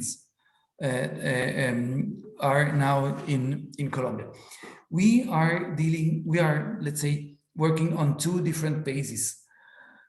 On the humanitarian field, we're working what is called the Proceso de Quito, which is a platform of many receiving countries in Latin America and migrant receiving countries in Latin America, and some donor countries like Switzerland, like Canada, like Sweden, European Union, and so forth. So On this platform, we work on exchange of best practices, lessons learned. We have some experiences or expertise to provide to different countries in migration, for example, or in healthcare, for example. At the same time, we have some bilateral programs, both with Colombia and Venezuela, let's say more or less $1 million per month for the last 2 or 3 years. And we will continue to support with humanitarian aid, more or less, let's say 9 million per year in Venezuela, and more or less $3 or $4 million per year in the surrounding countries, most of them in Colombia with the humanitarian relief and humanitarian aid. Some of them as bilateral aid, some of them through multilateral channels. But we are there, we are present. Switzerland, as you know, is we have an embassy in Caracas with people of SDC humanitarian aid are present in Venezuela. So it's an extremely important part of our international or from international policy and politics in Latin America. Okay, thank you very much. So indeed, we know that Switzerland is active at the government level. At the private level also, Novartis has developed a program in Colombia. It's a program which costs $1 per month for treatment of Venezuelans who have migrated to Colombia for a whole range of sicknesses. So these are contributions which are very, very important in order to alleviate the crisis while solutions are being sought. Now, let me turn back to Hervé before we can go to questions raised by the audience. We just talked now about the Swiss Development Corporation from Foreign Affairs, but SECO is also a very active economic cooperation, which is undertaken with 7 or 8 countries in the world. In Latin America, it is undertaken to Colombia and to Peru now for some years. So what has been the impact of COVID-19 on these cooperation schemes, and how could you orient them toward mitigating the crisis? So you're referring to the COVID impact on the countries, and then in how we can mitigate or try or help mitigate or put a contribution to this. So over the last 13 months, Colombia was one of the most affected countries in the world in terms of number of cases per inhabitants and 12th in absolute terms. As of May 9th, Colombia recorded a total of 3 million cases and 78,000 deaths. In international terms, this translates to 6,000 cases per 100,000 inhabitants and sadly 155 deaths per 100,000 inhabitants. SECO supported Colombia in dealing with the economic impact of the pandemic, among others, through the following measures. First, labor market and social impact bonds, so-called SBIs. COVID SBIs was launched in May this year, which will provide the government with real-time data on the labor market situation, while helping vulnerable population retrain from growth sectors, health, cleaning when possible. Tourism sector for vulnerable people in projects that are heavily dependent on tourism. SECO has provided emergency assistance as well as daily wages for work such as cleaning beach sections, repairing hiking trails. In addition, a strategy for the reactivation of the sector was supported with the Vice Ministry for Tourism, with a focus on sustainable destination management.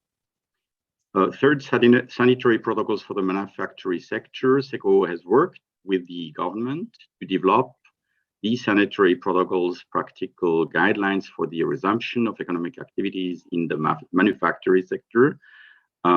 Also, and finally, responsible gold trading has been an issue. You know, the Better Gold Initiative, BGI, has integrated nearly 800 small-scale miners into the financial sector through a digital account fintech and paid their sustainability premium through it.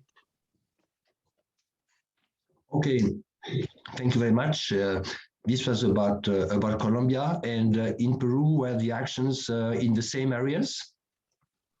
So turning to Peru, despite the strong containment measure taken by the government, as you know, the pandemic has had a devastating impact on lives and livelihoods, with over 140 deaths per 100,000 inhabitants as of mid-February 2021. SECO supported Peru in dealing with the impact, the economic impact of the pandemic, among others, through the following measures. Again, COVID bond, SECO together with the IDB and COFIDE, Peru's National Development Bank, launched a new way to help Peruvian SMEs, the COVID bond to strengthen financing for SMEs affected by the pandemic. An estimated 13,000 of Peru's most affected micro and small enterprises are about to receive vital support thanks to this initiative. The new financial instruments allow the Peruvian government to raise up to 100 million in international markets over 3 years. Development of an early warning system also that allows to detect residual elements of COVID-19 in sewage waters. The tool will allow Peru's government to detect an upcoming surge in cases by city district before people actually develop symptoms of the disease. As a result, focused containment measures can be taken based on the information. And finally, SMEs in several sectors, tourism, agriculture, etc., have been supported in developing protocols in order to comply with the newly imposed sanitary measures. These imply considerable costs for the firms, especially smaller ones. That has been mainly the activities of SECO, both in Colombia and in Peru. Okay, thank you very much. I think here we see also the very constructive approach and measures being contributed to by Switzerland bilaterally or also multilaterally with IDB and with other organizations, for instance, in bonds, COVID bonds, which enables a company to get some bridging funds until the situation will stabilize. Early warning systems are also very important, all the more so now that the situation will stabilize and that tourism is likely to pick up again in Cartagena, in Colombia in particular, and Machu Picchu in Peru, and that it will be very important that the tourist industry will be able to pick up again and grow in a situation where people will feel secure. Now, Tatiana, I think we still have a few minutes, and I would propose that we would take the questions from the audience. So thank you very much, Hervé and Mirko, for your comments. Indeed, Philippe, the time is just flying, and I am taking a question from Livio Rogado. How do you think will the so-called first world countries manage their environment, social and governance responsibilities towards Latin America, developing countries during and after the pandemic recovery period? I guess it's a question for me, but okay, many thanks for... It doesn't say who should answer, but please go ahead. I will try. Maybe I'm sure that Hervé can complete or even sure. Help me very quickly. I can talk about Switzerland, not the other country, but I would say that at the very beginning, Philip mentioned our 4 strategic objectives during the next 4 years. These have not changed. We have decided upon them before the pandemic. The objectives have not changed. All our international agreements, all our international duty have not changed during the COVID crisis. All the budget that we have allocated to our development cooperation, both through SECO or through SDCs, have not changed, have not diminished. We have changed a little bit maybe the way to realize the objective that we have, but the objective is the same, and the amount of money and resources are exactly the same. So most probably this pandemic have will have consequences, no doubt about it, also on reaching the goals, the international agreed goals. But at least for Switzerland, the goals are the same, and the resources, human resources and financial resources are the same. So we will try, in cooperation with other countries, to reach the goals that we have settled some years ago. Thank you. Yes, I think it is absolutely. That's as well how we see it at SECO. I think SDGs has been known before the pandemic. They remain in the pandemic, and they will remain after. If there will be adjustment on these SDGs and the path at which they will be implemented, etc., that of course is a question, and we will see that the way ahead. But when I look and when I'm turning to the SECO specific economic development project, they integrate the SDG components, and they are trying to foster these developments in Latin American countries. And by the way, not only with Peru and Colombia, because I saw proper comment in the chat, but also on a multilateral level. I mean, economic development has been not shifting, but there has been a kind of stronger focus towards multilateral cooperation, and through multilateral cooperation programs, then it trickles down to the different countries and is not covering only programs in, for example, for Switzerland, in Colombia and Peru. Thank you. Well, I'm taking why is Switzerland's cooperation in Latin America focusing on Peru and Colombia, both thriving economies, one having double-digit growth for the past decade, and Colombia member of the OECD? So thank you, Tatiana, for that one. Yes, I think one part of the answer is exactly what I just have been commenting right now. There is a shift from focusing on bilateral cooperation towards more implication at the multilateral level. So it doesn't mean that focus is only on Colombia and Peru. That's one part of the story. Another part of the story is, of course, that if you look at the economic cooperation, which is not exactly the same goal as the development aid track, then of course the importance is to help countries that are about to reach or are in the process to reach integration in global value chain. And certainly it's not only these countries, of course, but Colombia and Peru in Latin America are certainly countries that are increasing integrated in GVCs. And all the work of the SECO is to help foster this integration the best way possible, so that they are partners for the international community in economic terms and trade terms. I have two more questions here, and that is exactly the time we have left. The first one for both speakers. Swiss chambers abroad have also suffered by the COVID pandemic. How are EDA and SECO helping their private sector representation in Latin America?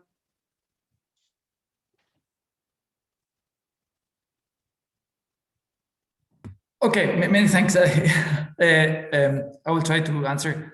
For EDA. EDA usually in his objectives or in his terms of reference, let's say like this, does not support financially Chamber of Commerce, and we do not support financially Swiss companies abroad. So it's we can support them, let's say, politically, in this sense. When they're created, we can join forces to go to the authorities and these kind of things. But financially, EDA has not any mean to support Chamber of Commerce. I think I have a bit the same answer. I mean, SECO is, of course, as you know, we stick pretty much, and in Switzerland, generally speaking, when it comes in terms of economic policy, we stick pretty much to the liberal principles. So, of course, the private sector chamber of commerce is a private sector chamber of commerce. Is not funded by public money. This being said, indirectly, Swiss Global Enterprise can, on a specific basis, sometimes enter into specific cooperation that might, for a specific mandate, to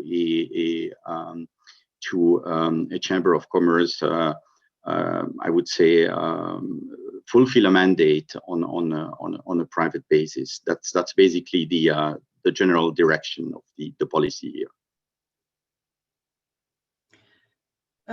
One more. Could it not be better for Switzerland to negotiate a multilateral free trade agreement with the Alianza del Pacífico in bloc?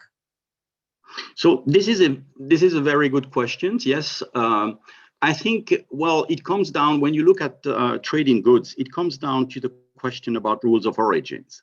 And if you look thoroughly at EFTA's agreement, so meaning EFTA, Switzerland being part of the EFTA and having negotiated these agreements with the 4 full members of the Alianza Pacifica, then you will see that the rules of origins are pretty much the same from one agreement to the other one.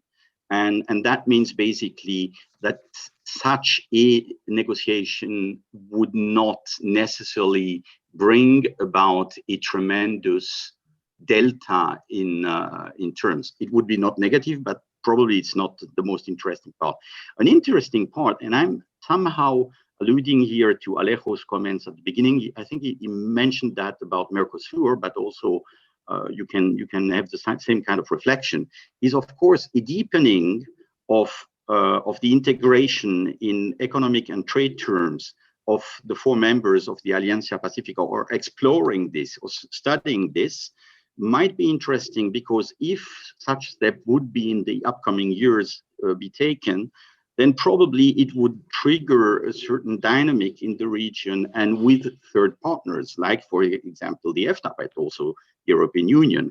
And that could be something that could be interesting to explore. I mean, a little bit like, if I make the parallel to what we have experienced after the Cold War in Europe with the Balkans, and the relationship between the EFTA and the Balkans, and the European Union and the Balkans. Thank you. Thank you, Hervé. We have reached the end. Philippe, back to you. Would you like to wrap up the session quickly? Okay, thank you very much, Tatiana. I'd like to thank very much Hervé and Mirko for participating this afternoon at this discussion.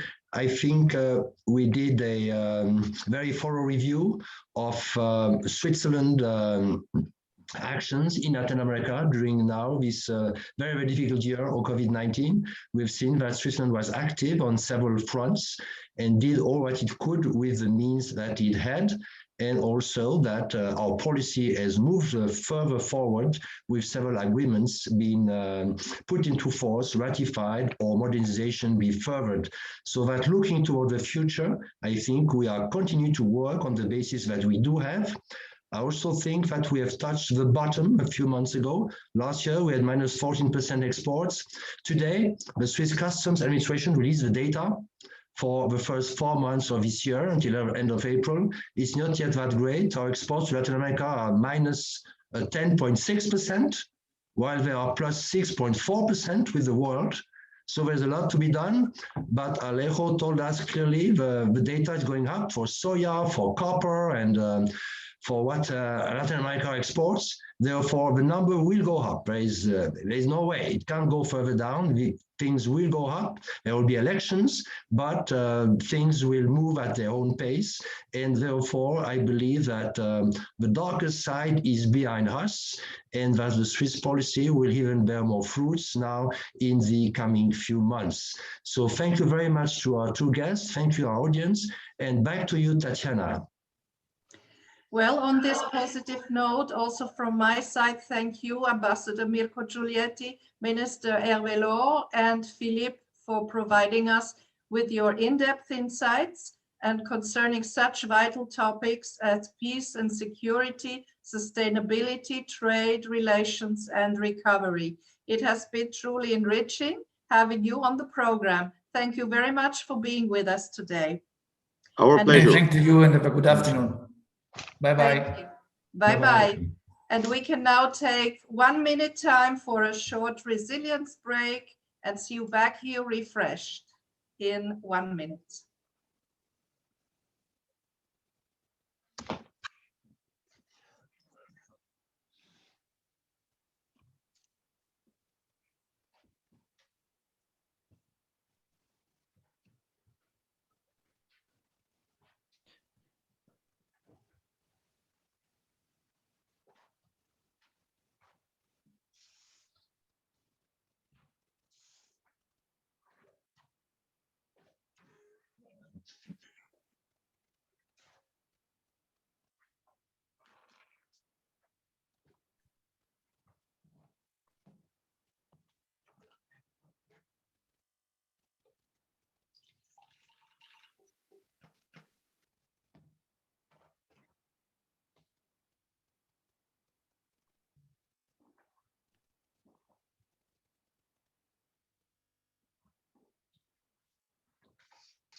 Okay, everyone's still here, I hope.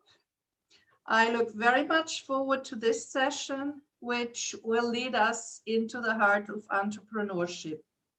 The company testimonials highlight and celebrate success stories of Swiss companies that are already established in Latin America. This session has been entirely organized by our partner, Switzerland Global Enterprise. I'm pleased to introduce Hans Ebbi, who is a senior consultant at SGE and who will shortly embark on a new professional adventure as the head of the Swiss Business Hub in Brazil. A warm welcome to you, Hans, and thank you for moderating this year's company testimonials. May I invite you to take over here and introduce your guests? Thank you very much, Tatiana. Good morning and good afternoon, distinguished ambassadors, partners, ladies and gentlemen. It is my great honor and pleasure to introduce two distinguished speakers for our company testimonial. Up next is Matthias Schupp, CEO of Neodent and Executive Vice President of the Straumann Group in Latin America. Matthias Schupp will share with us his insights on the success of the Neodent acquisition. What are the success factors to invest in Brazil? At 4:30, Jaime Eidelstein, Global Business Development Manager at Nispera, will present technical and financial optimization of renewable assets through software as a service, also followed by a question and answer session. Founded in 1954 in the charming Valley of Waldenburg as a research institute, Straumann is today the global leader in implant, restorative and regenerative dentistry, headquartered in Basel. The Straumann Group unites global and international brands that stand for excellence, innovation, and quality in tooth replacement and aesthetics. During the presentation, please write your questions in the question and answer field. They will be answered at the end of the speech. Matthias, the floor is yours. Can you hear me, Hans? Yes, I can see and hear you. Thank you very much. I think nobody could introduce Straumann better than you after 16 years with the company, Hans. No? Hello to everybody, and thank you very much for the invitation to this LATAM Day. LATAM pretty much in my heart since 40 years now. Because 40 years ago, I went to school in Rio de Janeiro, to the German school. My parents lived there for 15 years. Then back to Germany, studied and started my professional career in the pharmaceutical industry. Went to Ecuador for 4 years, after Ecuador for Merck in Guatemala and El Salvador, where I met my wife. So still Latin America very present in our family. And yeah, then a station for Procter & Gamble and Wella in Russia, Switzerland for Straumann, the journey I started 2007. And then, and this I will present, Brazil, back to Brazil came as a surprise for me. And yeah, we are based normally in Curitiba. I'm currently in Switzerland. I can tell you, it is different in those times when suddenly you can travel, when you can meet the people really again, face to face. And this is a wonderful new feeling after being, let's say, stuck a little bit in Brazil, and the situation is becoming worse in all over Latin America. I've heard that somebody said tourism is coming back. I'm not as optimistic for the next few months, because what we see currently is a huge increase in cases in Brazil. We are running now, starting next week again, in full lockdowns in many major cities of Brazil. Argentina is fully locked down, Colombia is locked down. So unfortunately, I think we have to live with the situation and making out the best of it for the next few months. Before I start, I would like to ask Tatiana to start a video. I did a 1-minute video for you just to give you some insights where we are coming from and why we are in Curitiba. Now then. Clear, correct, Euler. Let's look at the map. These 3 Straumann Group's companies are in southern Brazil, a region that has the best development rates in the country. Curitiba, Neoden's birthplace, and the city chosen to be Straumann Group's headquarters in Latin America, was also selected to have the first Clear Correct factory outside of the United States. But what makes this place so special? Its culture, its skilled labor, its economy, all this and much more. In addition to being a strategic logistic hub, Curitiba has been cited by Forbes magazine as the 3rd smartest city in the world for combining quality of life, good infrastructure, economic dynamism, and still being ecologically sustainable. And to honor this last factor, here in Curitiba, we have the only factory of the Straumann Group to produce solar energy. There's still one last question. Could Straumann Group be left out of a city that has been known as the Smile Town?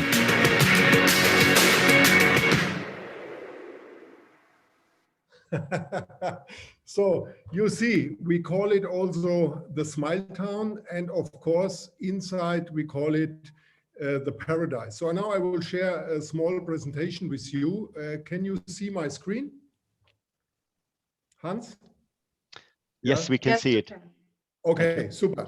So why LATAM? Yeah, first of all, Latin America was for the Straumann Group until 2014, rest of the world. Unfortunately, we had 2 subsidiaries.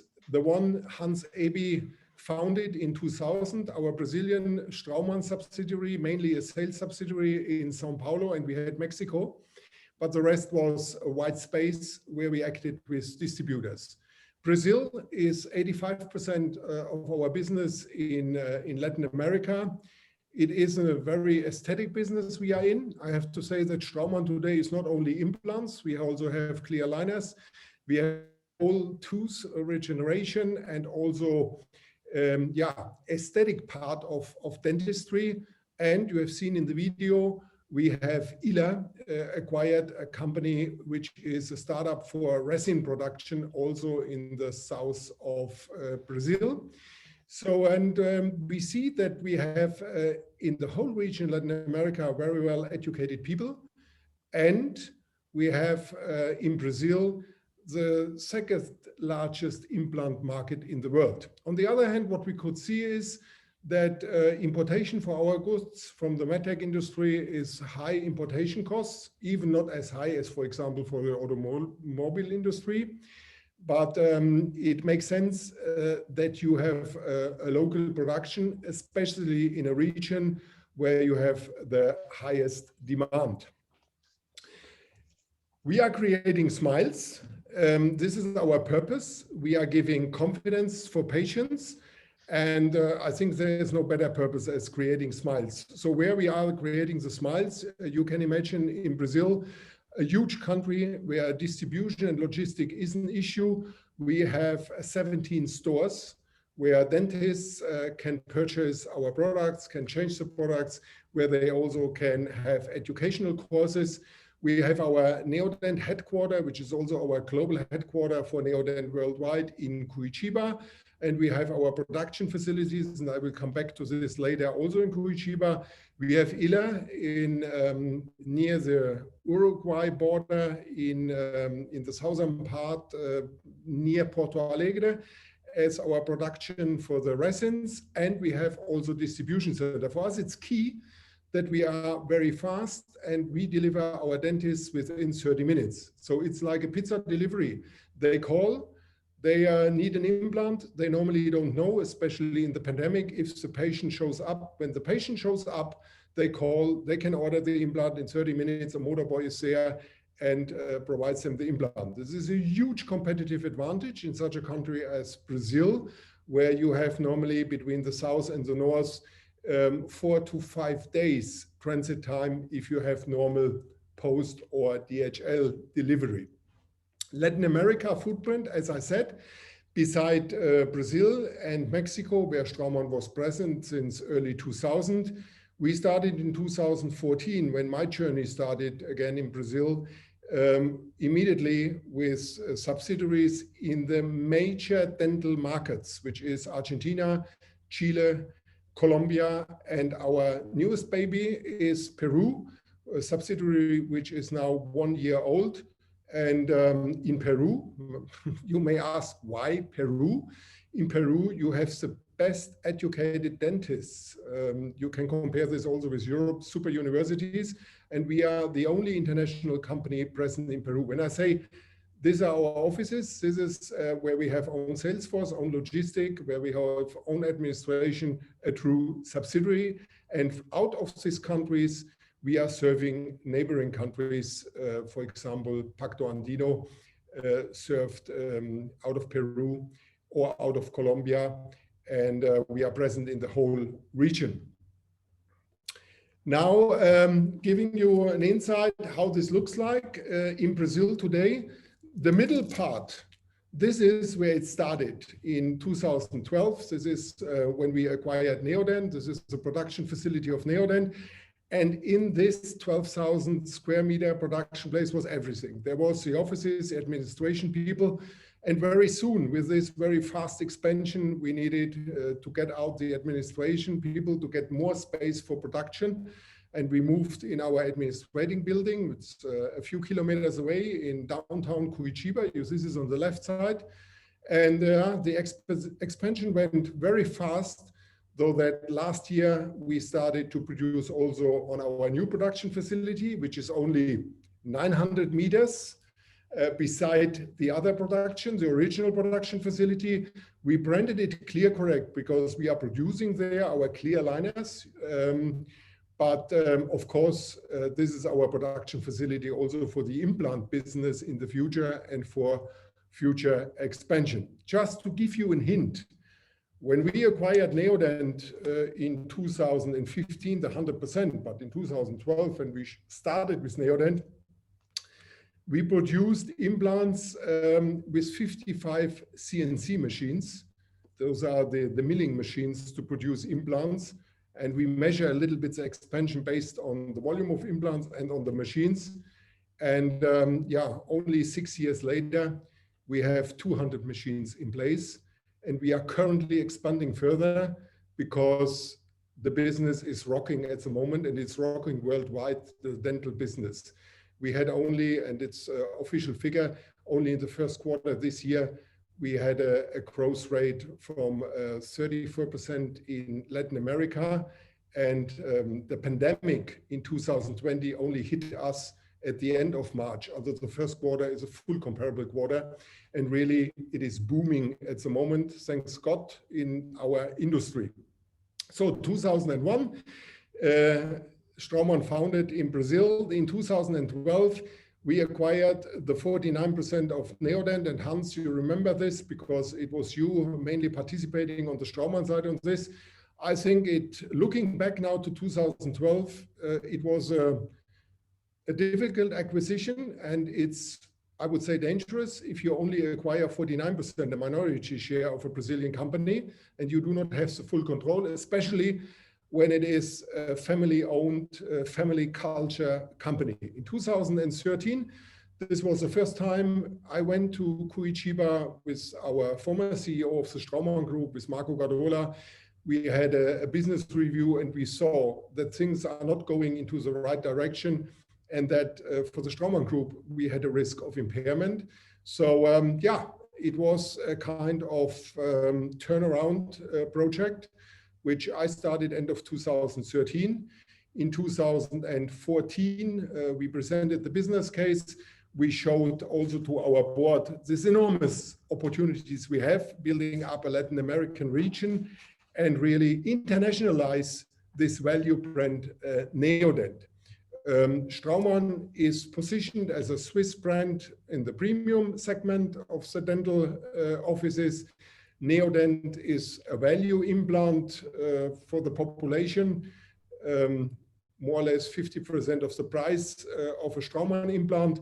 And in the meantime, we have even a low-cost implant, or which is called Nuvo, also produced in Brazil. In 2015, we anticipated the 100% acquisition, and this became clear in 2014. We saw this enormous potential of expansion for Neodent worldwide, and we had to invest.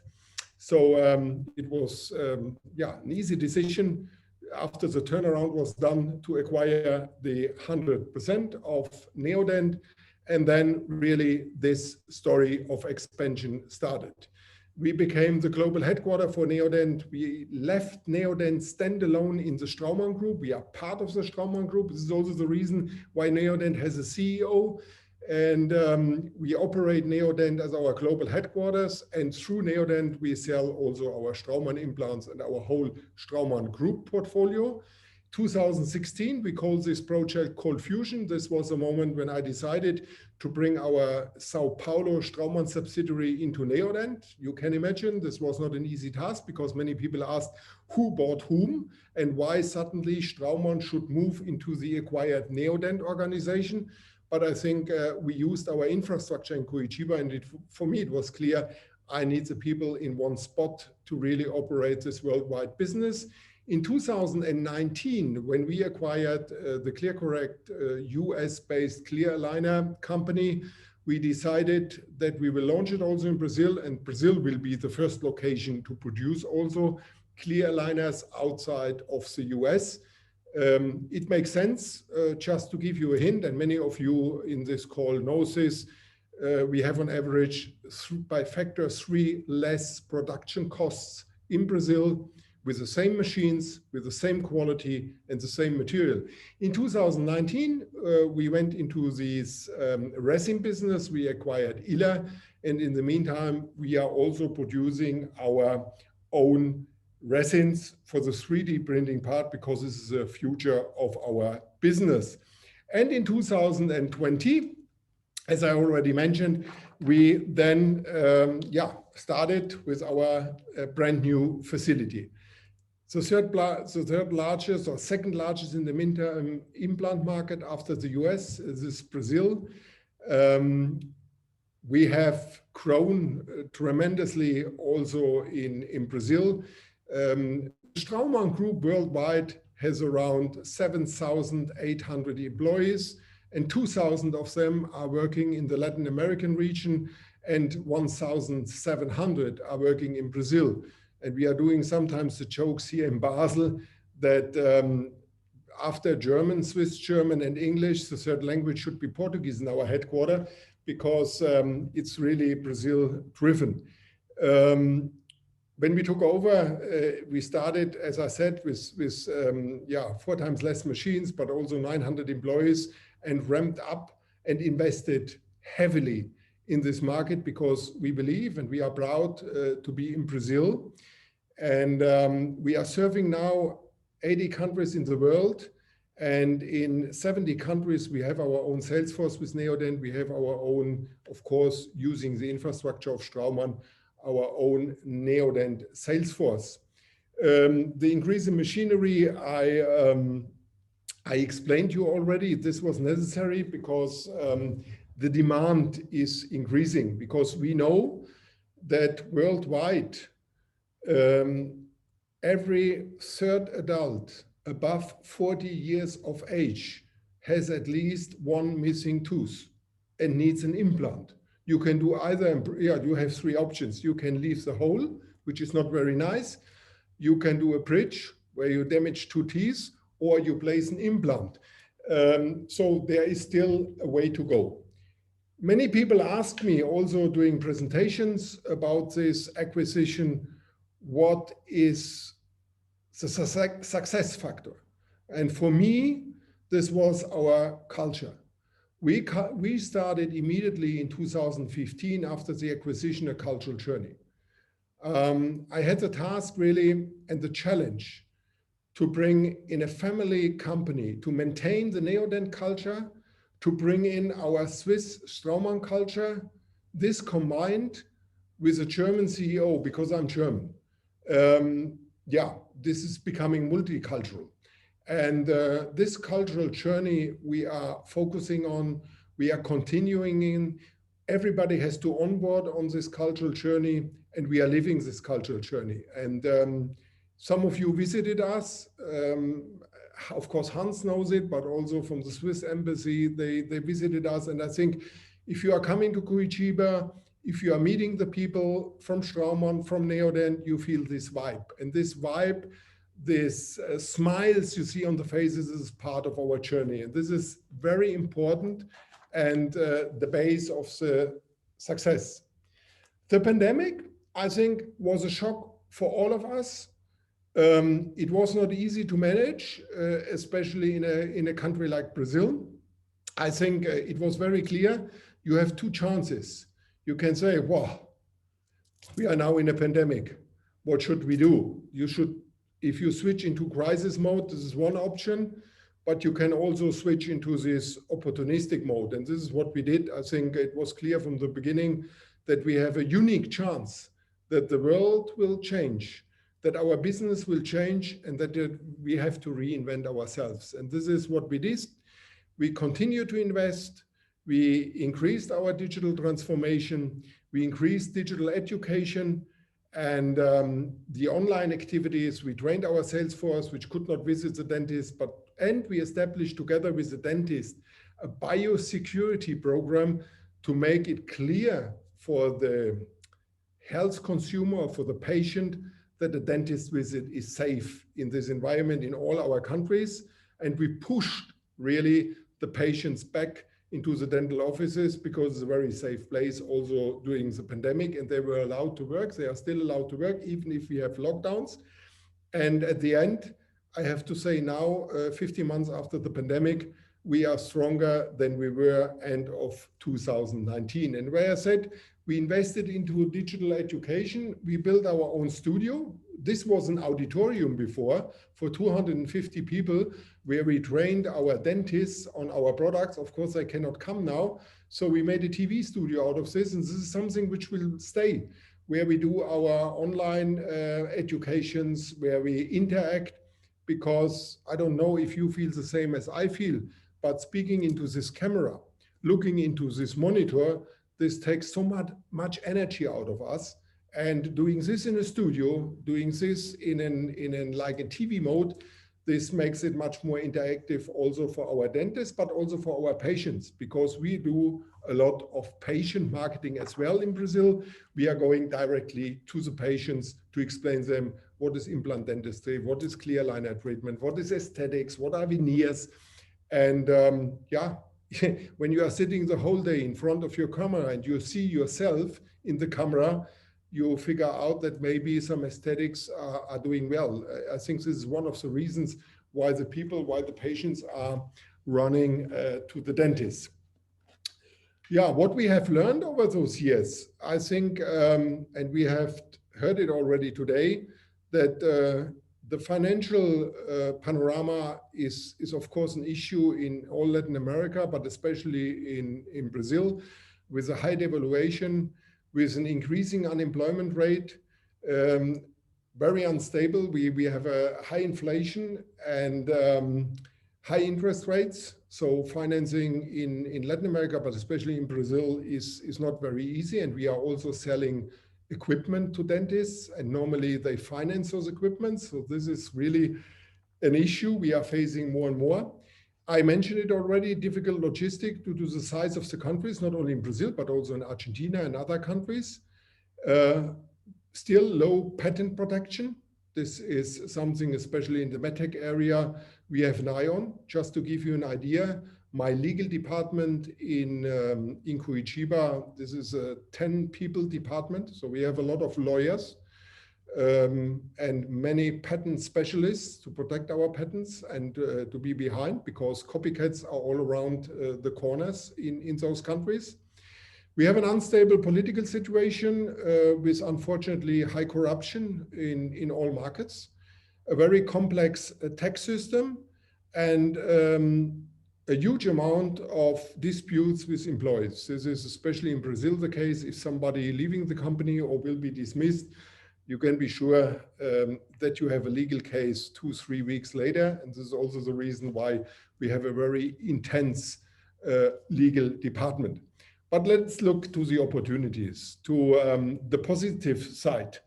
We see all over the place well-educated young talents. I mentioned all the dentists with fantastic universities, but also the engineers, the people working on our machine, administrative people. You really get the talents. Marketing, attractive, very attractive, because if you invest in Brazil, as you come as a Swiss company, this gives you a huge push. The Swiss marketing or the Swiss quality stamp, this is highly appreciated in Brazil. We have 3 times lower production costs in our industry. High quality standards. We are producing in Brazil, this is not a secret, the same standards and the same quality, and we are using the same machines as we do here in Switzerland. We have in the region the best educated health professionals in the world, and bringing those young talents more and more also in on international stages. In our industry, aesthetics is huge. I think it's for nobody a surprise that Brazil is the aesthetic market. It started very early, already in the 60s, and continued to be the aesthetic market. And we have a very good infrastructure. So this is very attractive for the Brazilian market. I have to say, it depends pretty much of the industry you are in. I can speak about the medtech industry, as this is also in the pharmaceutical industry. Curitiba is known for the automotive production and for Volvo, for the bus and truck production. Here, it looks different. Clearly, you have to analyze which industry and where it makes sense to invest in Brazil.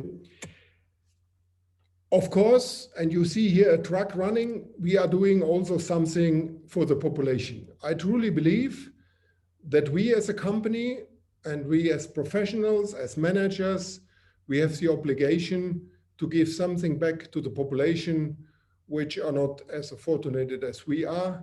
And we have many corners, many areas where people have never seen a dentist because they simply have no chance to go to the dentist. So we are coming to them.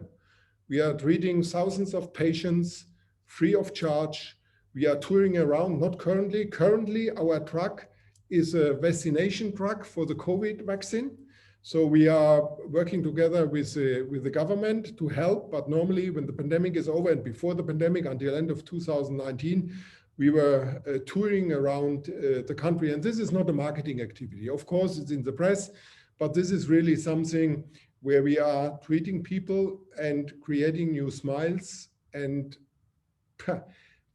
giving people back quality of life. And I'm touring sometimes, I'm visiting the truck, And if you see crying people, 50, 55 years of age, they never saw a dentist in their life.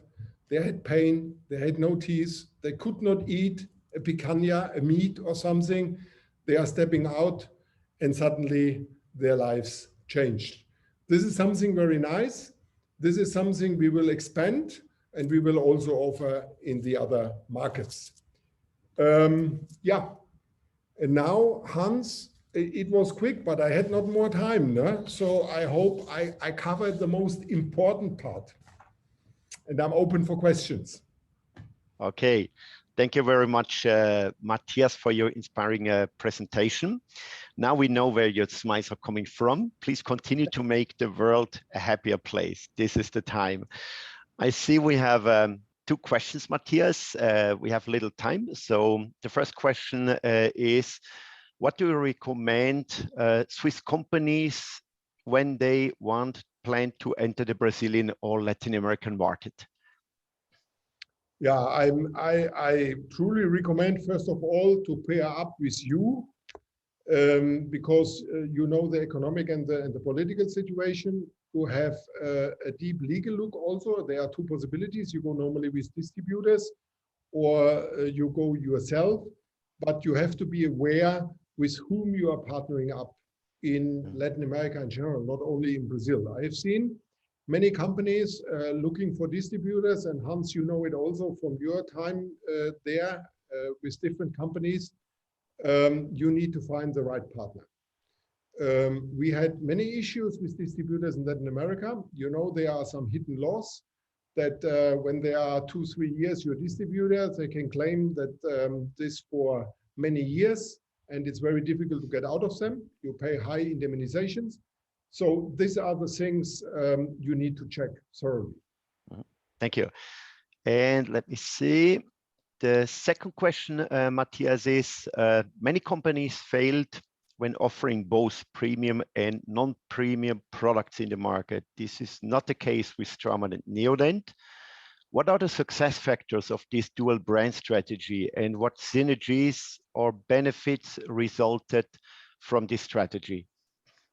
Yeah, you need 2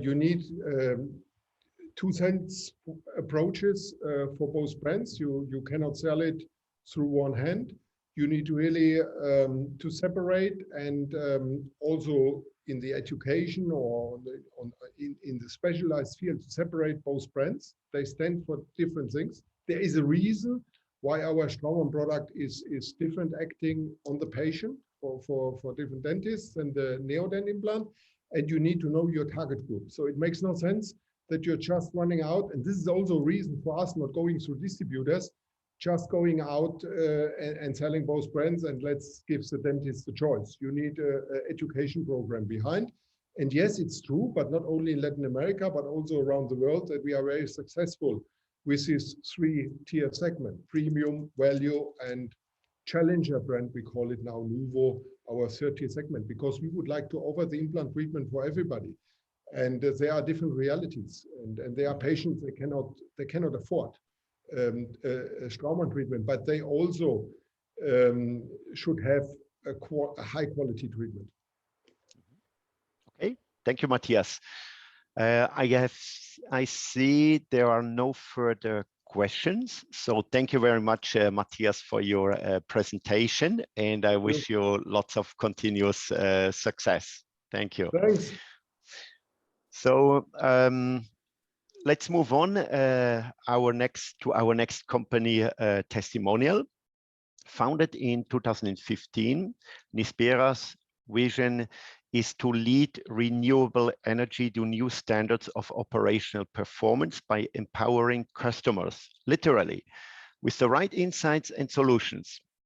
Jaime Eidelstein, Global Business Development Manager at Nispera, will now share his insights on technical and financial optimization of renewable assets through software as a service, followed by a question and answer session at 4:50. So Jaime, the floor is yours. Thank you very much, Hans. And also thanks to SGE, Switzerland Global Enterprise, for the opportunity they give us to present our company. I have no video to show you, but we will have it very soon since we are among the 3 finalists of the SG Export Award. So we will be very happy to share it in another occasion. And I have to say sorry for just being in voice and off, but I wasn't able to connect my camera before, so I'm going to share my presentation now. Do you see it? And you hear me well, right? Yes, we can hear you and we can see your presentation. Thank you. Excellent, excellent. Thanks you. So let me move to the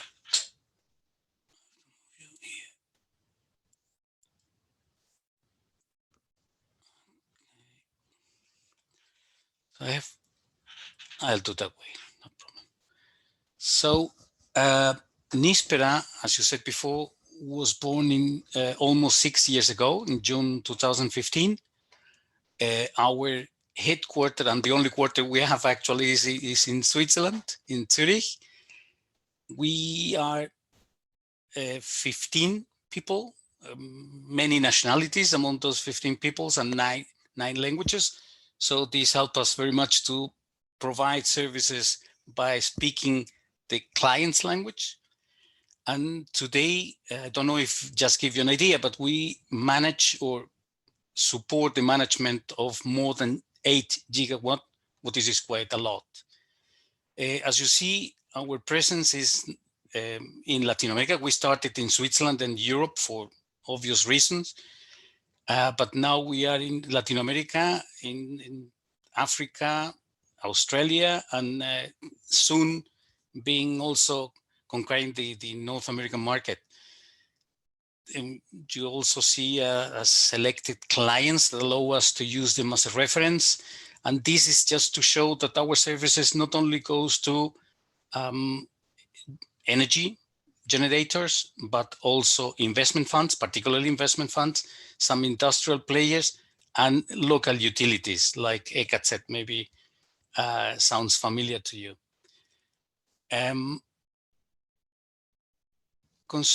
Talking about our services, we perform, I have to say first why we started the company. We was born then after we detected a need in the market for a solution that not only should be attractive from the point of view of the presentation, I mean, the way it looks, but also user-friendly and mainly accompanied by a technical support. I don't want to say that at that time, the competitors were providing a bad service, but they were mainly software houses and without or with a limited technical capabilities or practical experiences.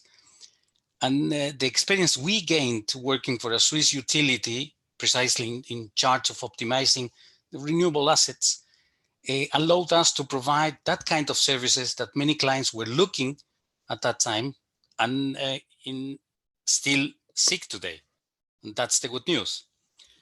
And as it was said before by Matthias, Swiss products and services are considered of high quality and likely affordable, you know, because sometimes you make a relation Swiss, expensive services and so on. It's not the case.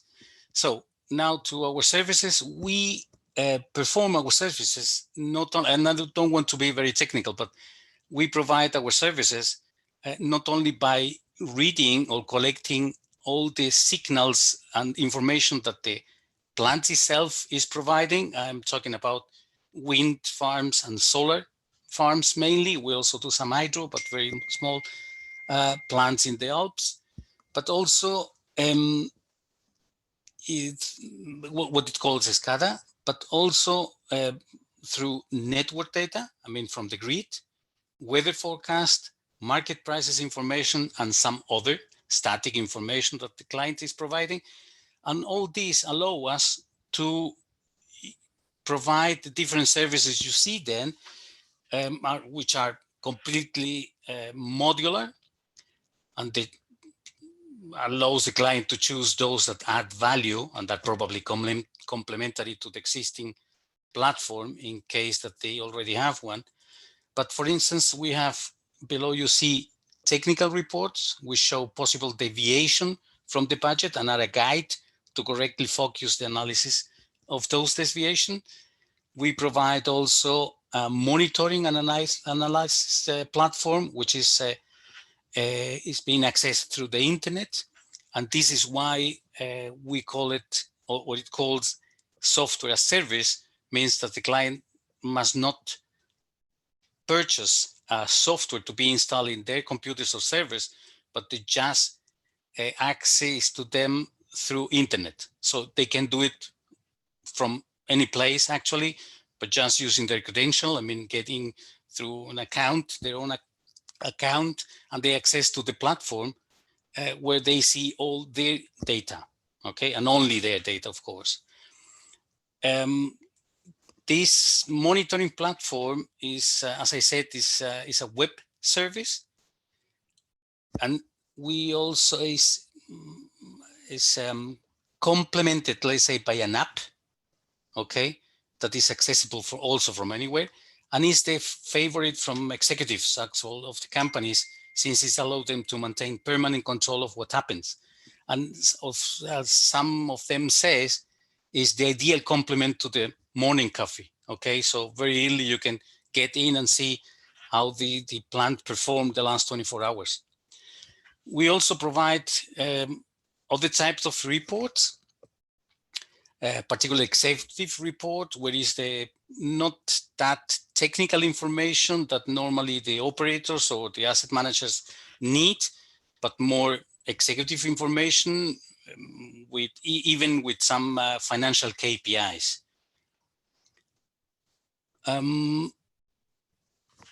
What else? And the power generation that we provide ourselves by through artificial intelligence is what very in today. We use artificial intelligence to convert meteorological data into generation. Then looking at the market and competitors, there are very good companies, of course, on very well-weighed competitors, let's say so. We show only those that are well-known and maybe with the greatest presence in the market.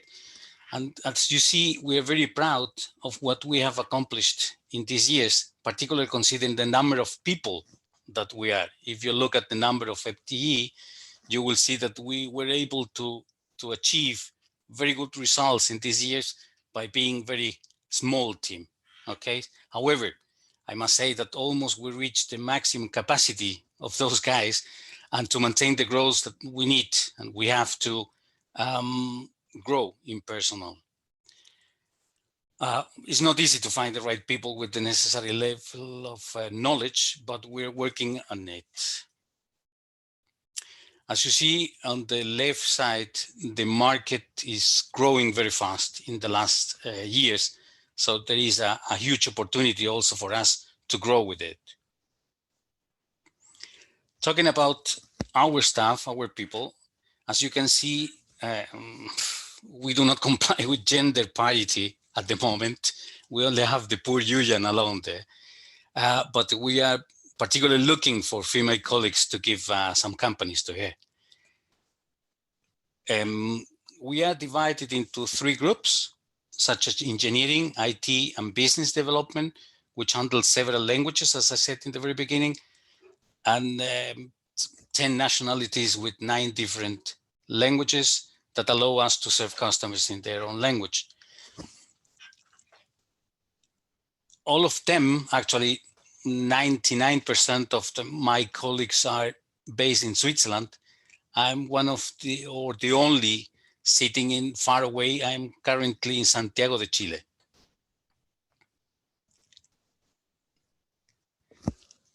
We have been very grateful for the support we have received from Switzerland, either from certain institutions such as InnoSwiss and technological funds, but also in the academic world, such as the University of St. Gallen that you see at the right, and the Hochschule für angewandte Wissenschaft, which is the Zurich University for Applied Science.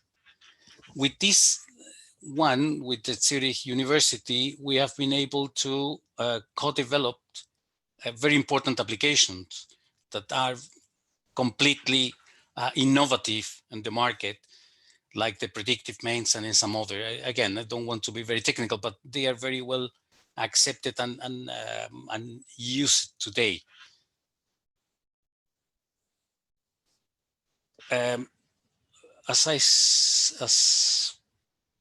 Maybe I move. I want to say something before. Thanks to the fact that we provide a remote service and we do not have a local presence because it is not necessary. Actually, we have not had the problems that other types of company faces, like Matthias mentioned before. With we don't need to deal with local taxes, which is a big amount of taxes in Brazil and quite complex system. We only have faced some difficulties of unfavorable exchange rate, like in Brazil, for instance, today, and the problem for some Argentinians to obtain US dollars or euros in Argentina itself. But thanks to the fact that we have large clients, we have been able to manage all these disadvantages, and so far our invoices have been paid. It's very easy because if they don't pay, we just cut the service. It's a remote one, that's it. Talking about our approach in the international market, there are some, as you see, we started in Europe, being located in Switzerland, and knowing, because this market, the renewable market, is quite small, we saw very quick the possibility or the opportunity to get into the Latin American market, mainly because it wasn't that mature at that time. If you look at the German market, for instance, there are many companies that owns renewable assets, but since they are for 20 years in the market, they were already looking for solutions at that time, and it's very difficult then to change, to convince them to change. Although being a very modular service, we succeed in convincing them to use some of our applications today.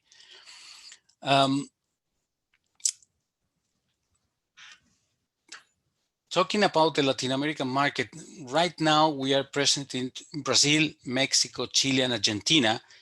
And I hope it doesn't sound arrogant, but particularly in Chile and Argentina, we are market leader today. And what makes us very proud, of course, and looking the possibility of, there is a plenty space to grow still and in LATAM, and we are making our best efforts to also get to the Central American market, particularly, and Colombia, who is facing a very nice development right now. They are growing very fast also. We see other markets, of course, that are very huge and very attractive, like USA, China, and India, but most probably we will make efforts to get into the North American market, but not very attracted from the Chinese and Indian market today. What has helped us to grow, one of the factors that allow us to grow in the region is precisely having a leading client in their market who are the best references.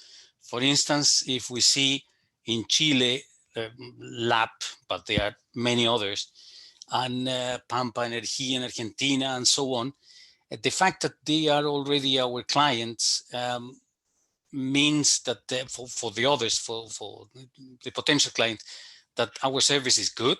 So it's an excellent reference. And as I said, the cost is affordable. It's not something that only the huge guys or the big clients can afford. Then there is a very nice reaction, of course, that after having those big guys, also smaller clients are getting in.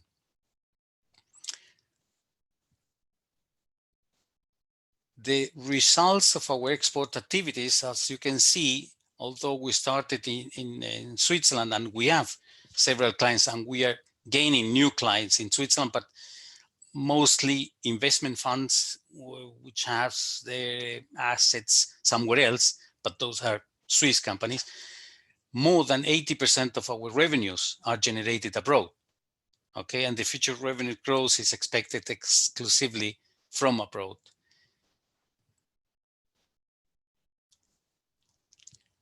Then I say this is our last. I have been quite fast.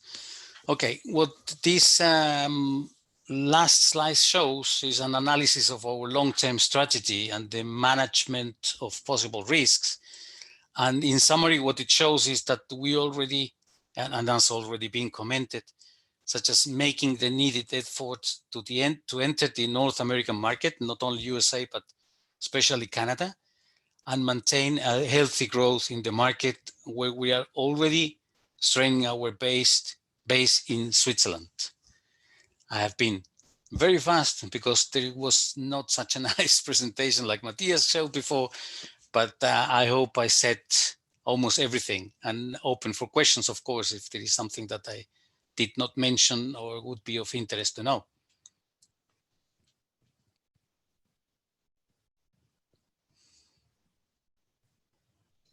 Hans? Yes, Jaime, thank you so much for your inspiring presentation. May the wind and sun continue to boost your business. Impressive to see what you are moving with your small but very energetic and empowering, literally empowering team. Literally, yeah. We got a question here. Let me read it for you.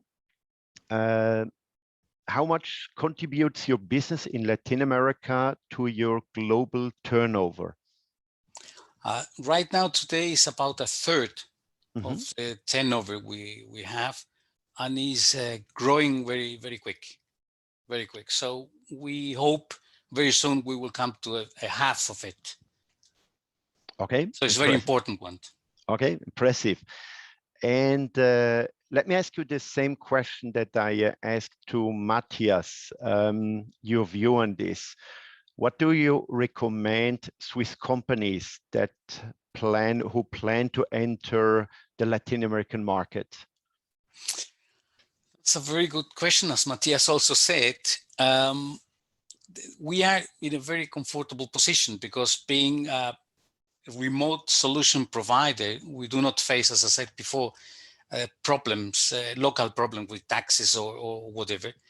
But if I recall my time at ECOM, developing the Latin American market for them for several years, particularly in Brazil, and I'll repeat a little bit what Matthias said before, you need to look for, as everywhere, but particularly in Brazil, you need to look for a right partner. It's a quite complex, it's a very attractive market, considering the size. And I remember at that time, everybody from Europe within the company said, we need to go to Brazil. It's huge, but also the problems are that size. So it's something that you need to consider before getting in, having a good local partner that support you in all those things. And maybe now I can also repeat what Matthias said to you, talking to you about it, huh? Asking you for support. Okay. Thank you very much, Jaime. I see we have no further questions. Actually, there is, thank you very much, Jaime, for your presentation. You're very welcome. Actually, there is one question which was probably related to Matthias' presentation. I don't know if Matthias is still with us. I will ask a question anyway. Otherwise, Jaime, feel free to answer the question. The question is, do you consider that it is mandatory for entering the Brazilian market to acquire a local company? Yeah, I'm still here, Hans. Good. No, I would not say it's mandatory. It depends pretty much on the industry you are in. And of course, you have to analyze. You can also find distribution partners reliable. You need to analyze it. You need to do due diligence with them. if you plan to produce in Brazil, if you really would like to take advantage of a value product produced in Brazil and roll it out not only in the Latin American region, but also internationally, then it makes, of course, sense that you acquire a company or you build up your own company. Okay, thank you very much. Maybe let me say one thing. We truly believe in, it sounds a little bit strange, but we truly believe in Latin America and in Brazil, even in the current political environment. This region and also these markets have a huge potential. And it's a roller coaster. We know this since the last 40 years. It's up and downs. But on a long run, you can only win. Okay, thank you very much for your words, Matthias. Thank you. Back to you, Tatiana.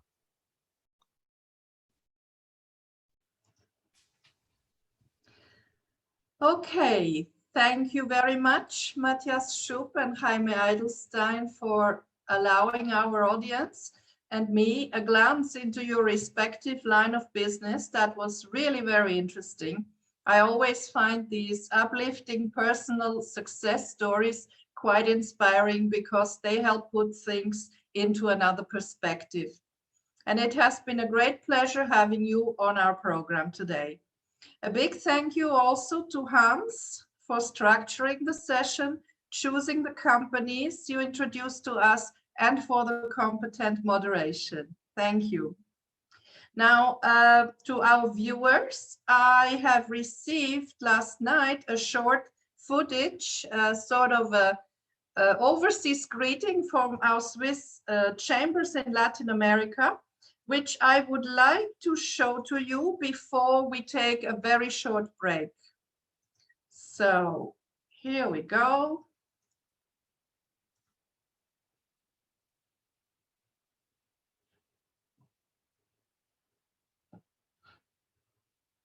It takes a couple of seconds to start, but it should actually start any time now.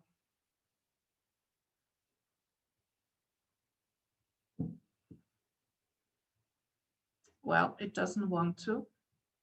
Sometimes we are powerless in the face of technology. I guess we will have to do without it. I will post it on our website later together with the recording of this webinar. So before the last session, let's again take a short resilience break. This time we can take 2 minutes and see you back here in a little while.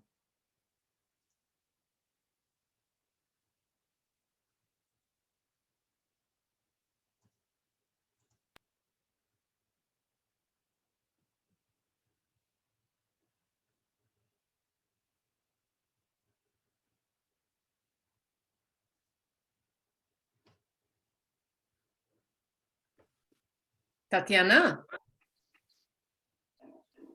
Tatiana, do you hear me? Yes, hello. Hi, I'm next, right? You are next. We are just taking a 2-minute break.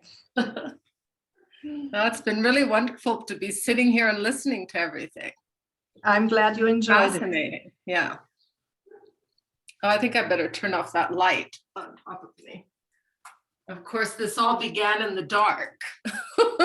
I see.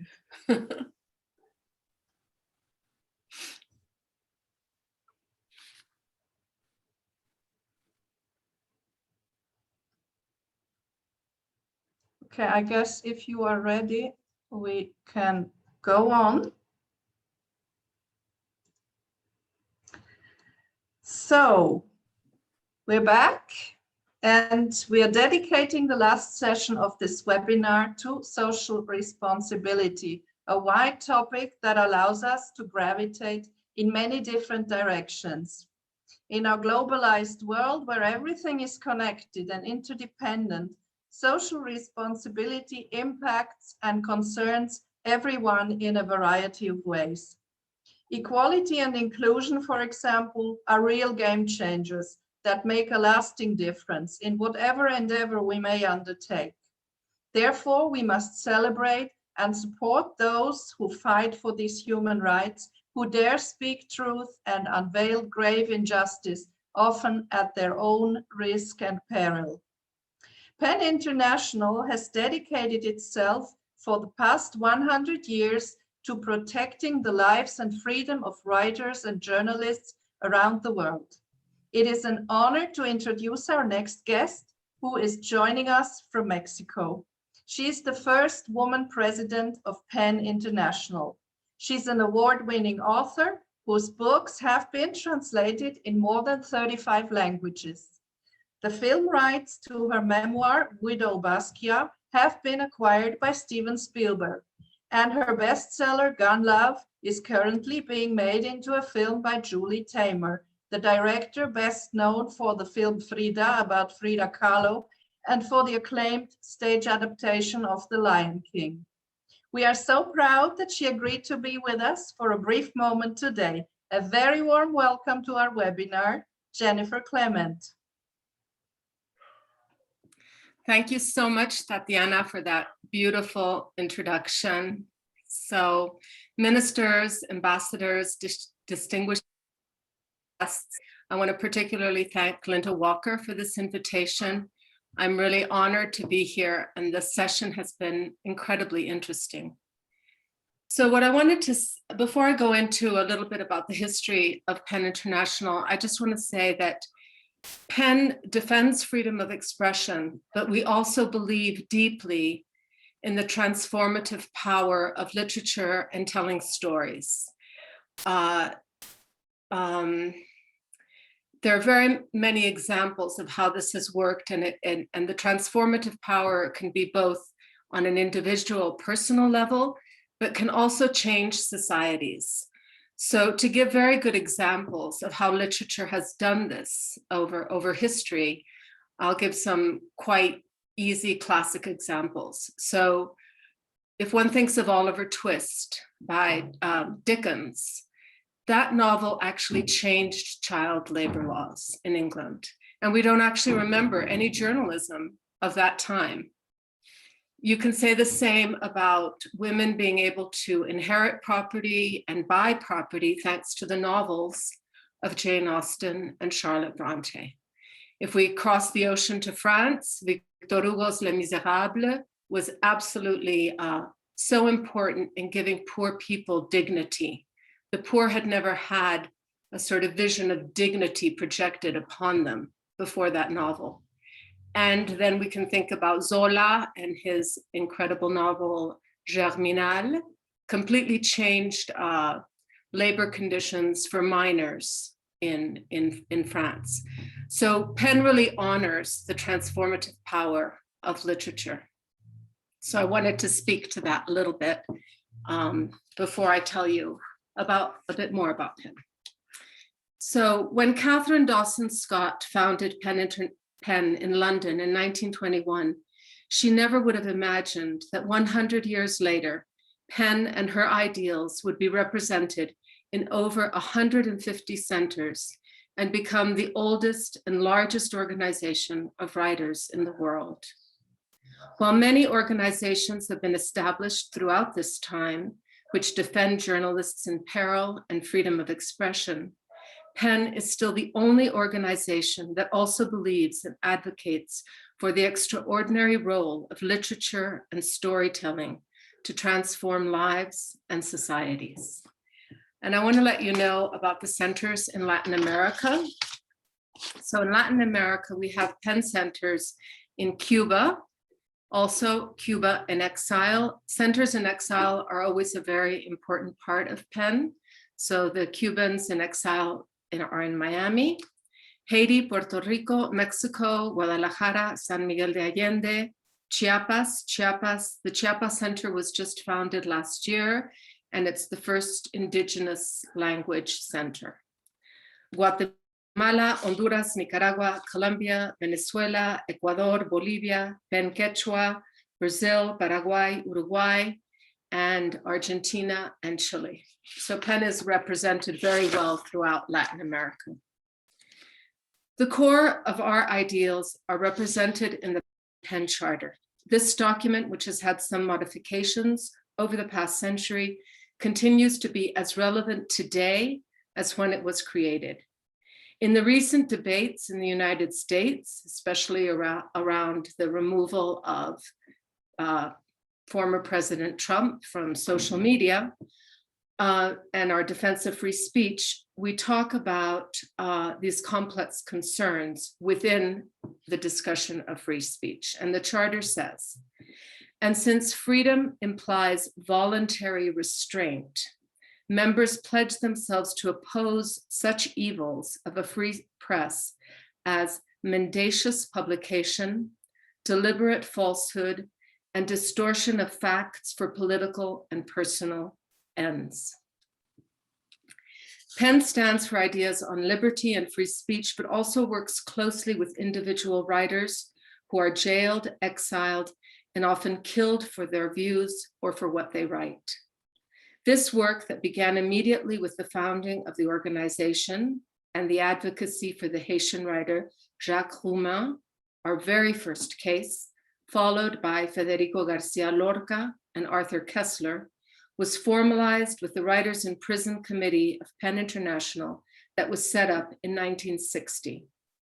The work of the Women in Prison Committee is documenting persecution of writers, resulted in the documentation of the PEN case list, which is an annual record of attacks, imprisonment, and prosecution of those who use the written word to express themselves in whatever form.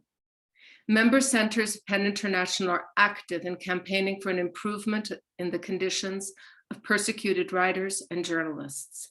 They send letters to the governments concerned and lobby their own governments to campaign for the release of detained writers and for investigations into cases of torture and killings. PEN has always grappled with the challenges to literature and freedom, beginning just after World War I to the buildup and eruption of World War II, then throughout the Cold War and the fall of the Soviet Union, and into today's more nuanced and threatening climate worldwide. It has responded in modern history's most dramatic terms, such as the Rushdie affair and the assassination of the cartoonists, writers, and editors at the Charlie Hebdo offices. And its activists and advocates have included the most celebrated intellectuals of each era, as well as countless tireless and dedicated global members fighting to ensure that the right to write, speak, read, and publish freely is forever at the heart of our global culture. In the past decade, PEN has responded to our times by creating the Women Writers Manifesto and the Democracy of the Imagination Manifesto. The Women's Manifesto was written in 2017 in accordance with the ideals of the PEN Charter that calls for one humanity living in peace and equality. It addresses the manifold varieties of violence, from murder and sex-selective abortion to stolen girls who are sold and trafficked to female students at universities who are rated and slut-shamed on social media. And where one common result is to silence the voices of women and hamper the transmission of their words and stories across the boundaries of culture, class, and nation, leaving unfilled pages and impoverished literatures. The historical lack of freedom for women and girls has almost always been defended by reference to culture, religion, and tradition. These arguments underscore that few groups have suffered greater violation of human rights in the name of culture than women. Women are killed every day because they write or speak out. The denial of fundamental human freedoms to millions of women, such as the right to literacy and education, equality, participation in political discourse, as well as vilification of their ideas and scorn for their bodies, is extreme. Victim blaming also has a silencing effect on women, as it can lead to self-censorship as a way to cope and survive. At present, we have an important pilot study with UNESCO using this manifesto in Mexico, Guatemala, Honduras, Nicaragua, and Ecuador. The Democracy of the Imagination Manifesto, presented in 2019, is a document that a writer may use when questioned, attacked, or policed for stepping outside of a group one belongs to or to a real experience. Attempts to control the imagination lead to xenophobia, hatred, and division, as well as censorship and self-censorship. The document opens with these lines. The opening of the PEN International Charter states that literature knows no frontiers. This speaks to both real and, no less importantly, those imagined. PEN stands against notions of national and cultural purity that seek to stop people from listening, reading, and learning from each other. One of the most treacherous forms of censorship is self-censorship, where walls are built around the imagination, often in fear of attack. And to speak to what Ramon Esteve discussed in our opening talk this morning, PEN is also deeply concerned about writers who speak out for the protection of our planet and recognizes this will become more urgent in the years to come. A study published in Nature in 2019 showed that in the 15 years between 2002 and 2017, more than 1,558 environmental defenders were killed, doubling from 2 to 4 per week over that time. Many of these were writers. PEN is advocating for writers who speak out for the protection of our air and land. We cannot defend our planet if we don't know what is happening to it. PEN's defense of freedom of expression is the bedrock of obtaining information and sharing it. If you don't know the truth, you cannot act. One of PEN's most notable cases was that of Ken Saro-Wiwa. In 1995, Saro-Wiwa was sentenced to death by hanging for leading a nonviolent campaign against environmental degradation of the land and waters of Ogoni land in Nigeria by the operations of the multinational petroleum industry, especially the Royal Dutch Shell Company. In more recent times, PEN defended the environmentalist Berta Cáceres from Honduras. Cáceres was assassinated in 2019 for leading a grassroots campaign that successfully pressured the world's largest dam builder to pull out of the Agua Zarca Dam at the Rio Hualcarque. The following year, in Vietnam, independent journalist and blogger Nguyen Van Hoa was sentenced to 7 years in prison for his coverage of the famous 216 Formosa chemical spill. In 2019, at PEN's Congress in Manila, PEN spoke out against the killing of environmental defenders. In the previous year, at least 46 were murdered, a 53% increase and a return to the high murder rate during the first years of the Duterte regime. In facing the challenges of our times, PEN is also concerned with the effects on freedom of expression and the most insidious form of censorship, self-censorship. We address the ethics of social media, loss of privacy, and the broad range of technologies for multiple purposes of artificial intelligence. In 2019, Nedim Turfent wrote to PEN regarding our support. He is a Kurdish-Turkish journalist and poet, serving a 9-year prison sentence in Turkey for writing a story that criticized the Turkish police and military. On PEN's work, he wrote, "I want you to know that your letters, which have rendered Iron Curtains meaningless and ineffective, have filled my 2 steps long cell with resistance, resolve, and hope. Knowing that you are right there, akin to keeping company to caged birds, is beyond any dream inside this cell." Thank you very much.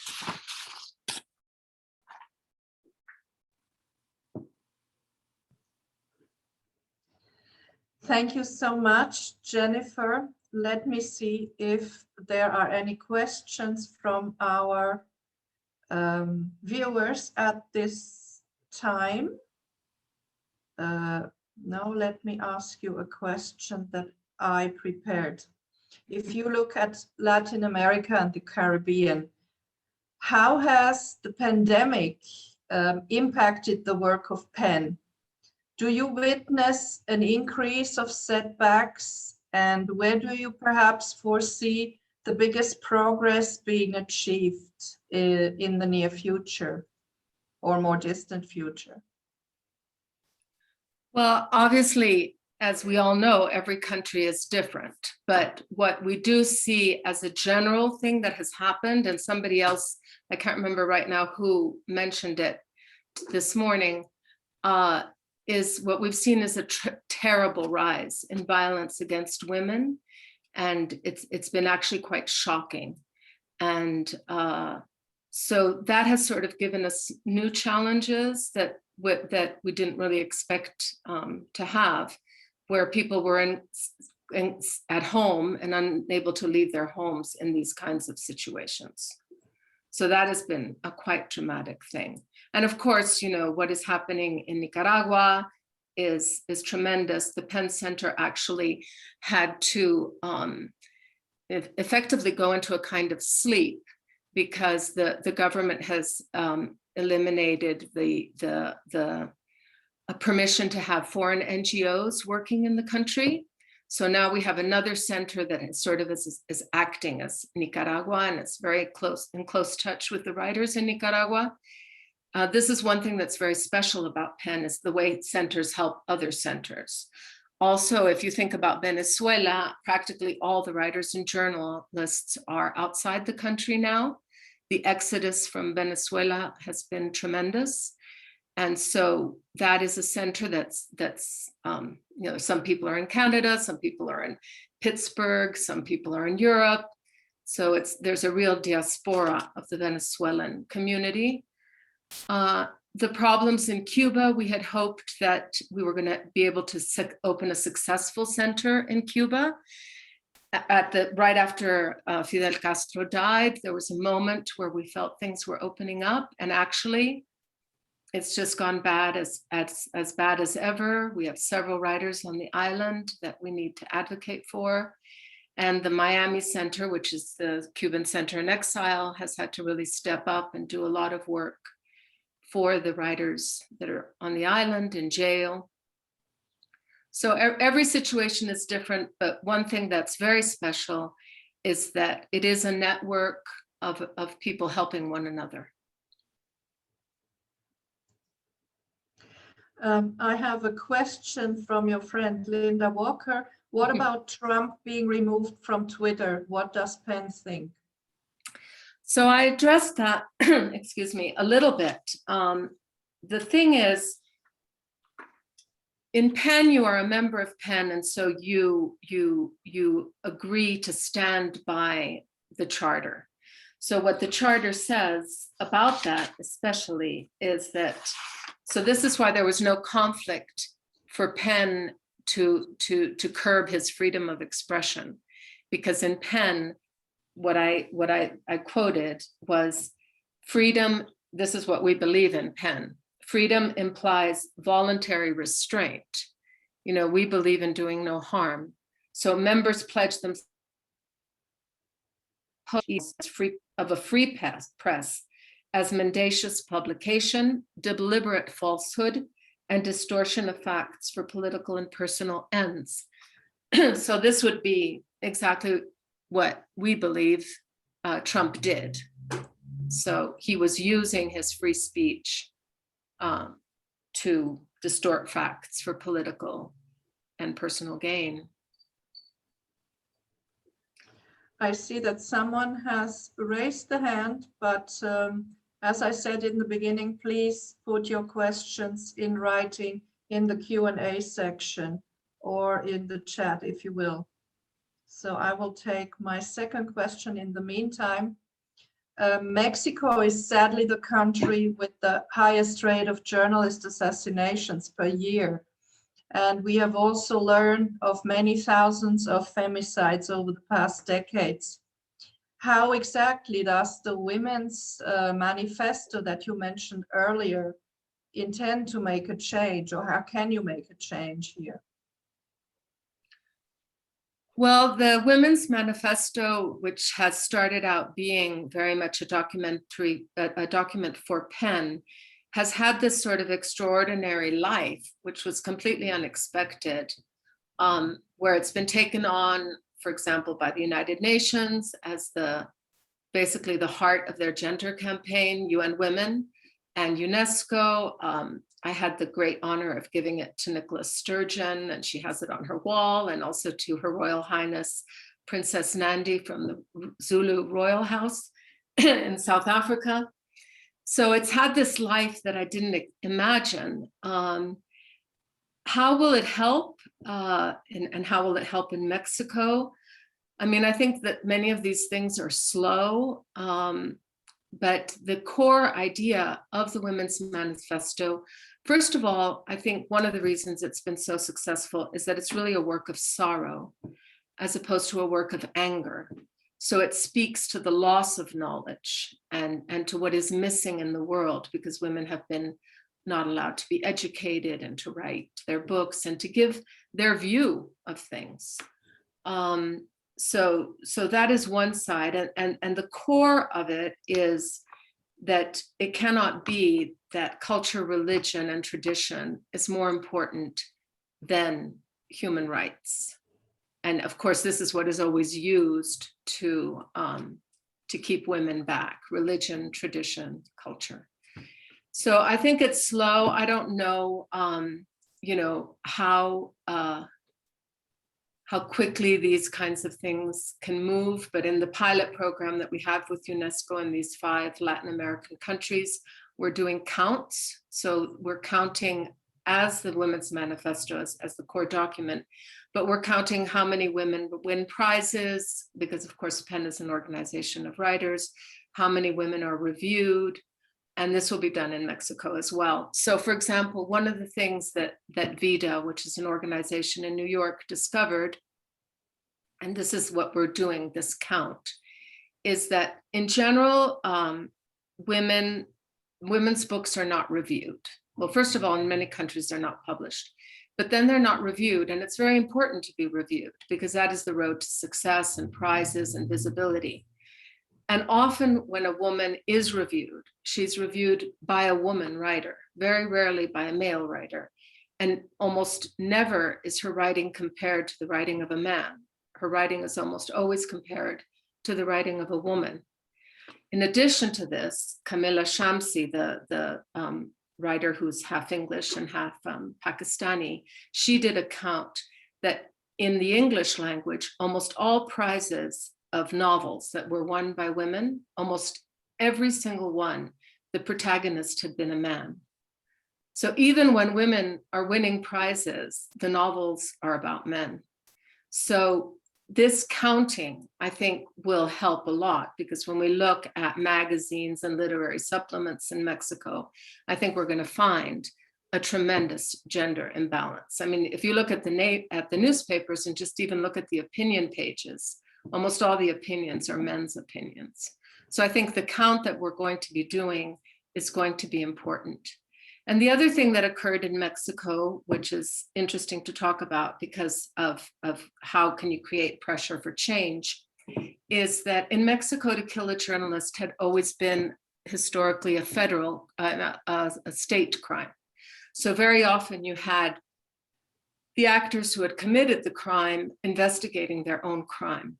And it was really important to change this law in Mexico that the killing of journalists be a federal crime. So many organizations like Amnesty International, Article 19, had tried to change this law and had not been successful. And the truth is that the law, really the instrument in changing the law was PEN, because the thing that can happen in PEN that cannot happen in any other organization is that if you need it, you can bring together the sort of a very strong worldwide intellectual body. So you can bring to a debate all the presidents of all the centers in the world. You can bring all the people who have won the Nobel Prize in Literature, the Nobel Prize for Peace, all the Swedish Academy, and all the great writers in the world will come together and create pressure. And this actually happened in Mexico. We had really the extraordinary intellectual global community come together, and we went to the Senate, and we created a lot of pressure. And although we have yet to see results from the change in the law, it was changed.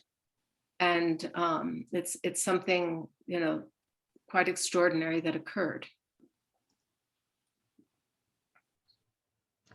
Well, thank you so much, Jennifer, for this really moving and extremely inspiring testimony.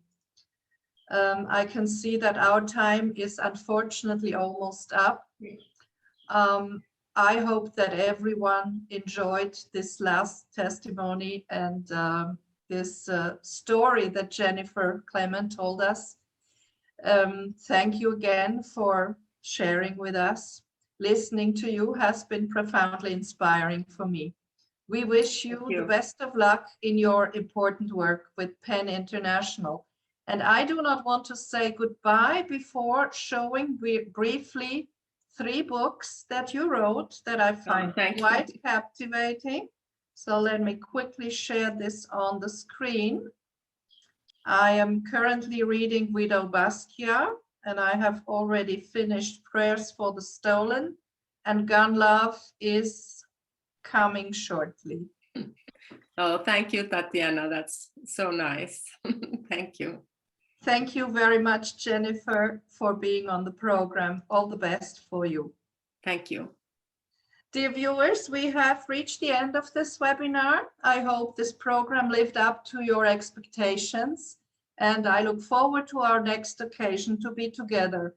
Rest assured that we have interesting projects in the pipeline that will be worth your while. And now I'm handing over to our Vice President, Linda Walker, for the closing remarks. It is a great pleasure for me to say a few words of thanks to our members and friends for participating in our Latin American Day. In particular, on behalf of the Chamber, I would like to thank Switzerland Global Enterprise. Thank you so much, Thomas Först, Martina Bietenhader, and Hans Aby. In addition, UBS has been our sponsor for this event, and we thank them for contributing with a very insightful presentation by Alejo Czerwonko on the economic developments in Latin America during the electoral supercycle. I would like to take this opportunity to thank our new patrons as of this year: Swiss Re, Zurich Insurance, Vontobel, Nestlé, Novartis, Credit Suisse, and UBS, our latest patron, for the year-round support. Thank you, Matthias Musch, for joining the others. Last year, I had said we would see each other in person finally in 2021. Alas, things are not like we had hoped. We were very sorry to have missed seeing everyone personally, and especially missed our friends from the bilateral chambers who were also not here last year, as well as the Latin American ambassadors in Bern, who have done so much to support and encourage us. Nevertheless, we thank you all for your tremendous support and cooperation, and for being online today, connected in our minds and hearts. We very much look forward to developing and expanding our relationship to the mutual benefit of all of the chambers, and hopefully we will have an event next year where we can all see each other in person again. I always find these discussions and opinions on Latin America at our Latin American Day, and especially the testimonials, very enriching and insightful, and hope that you have profited as much as I have. A special thanks also goes to Jennifer Clement, a very dear friend and outstanding writer, poet, and president of PEN International, that is celebrating this year their 100th anniversary. Your work at PEN is remarkable and so necessary. Thanks also goes to our other speakers, Ambassador Mirko Giulietti from the Federal Department of Foreign Affairs, Minister Hervé Laure from SECO, Matthias Schupp, CEO Neodent, Jaime Edelstein, Nispera, and of course, Philippe Nel, our moderator. Tatiana Gaspar managed once again to smoothly arrange the virtual event that we hope you have enjoyed and have profited from this year.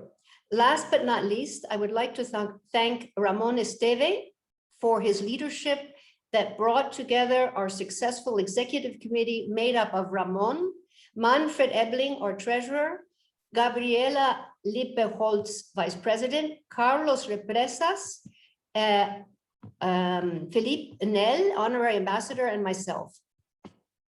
Of course, we are all here for you, dear members and friends, and would like to impress on you the importance of your giving us input, helping us to find new members, new ideas, and to bring the Latin American Chamber to a point that it brings added value to the region, especially in these extremely demanding and difficult times. And we are here for you, dear members and friends, together with Tatiana. If you wish to give us your input and how to make our program more meaningful and relevant, we welcome your suggestions, which new corporate members should be invited on board, and how LATCAM can bring added value for the region. You can also follow us on our social media and help us raise awareness about LATCAM by sharing and commenting our post. Meanwhile, until next time, we at LATCAM wish you the best. Stay safe and healthy, and goodbye. Thank you.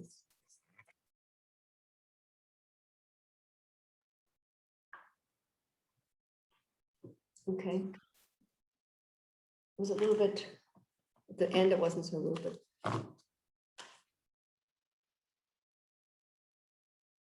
Is it now turned off? I don't know.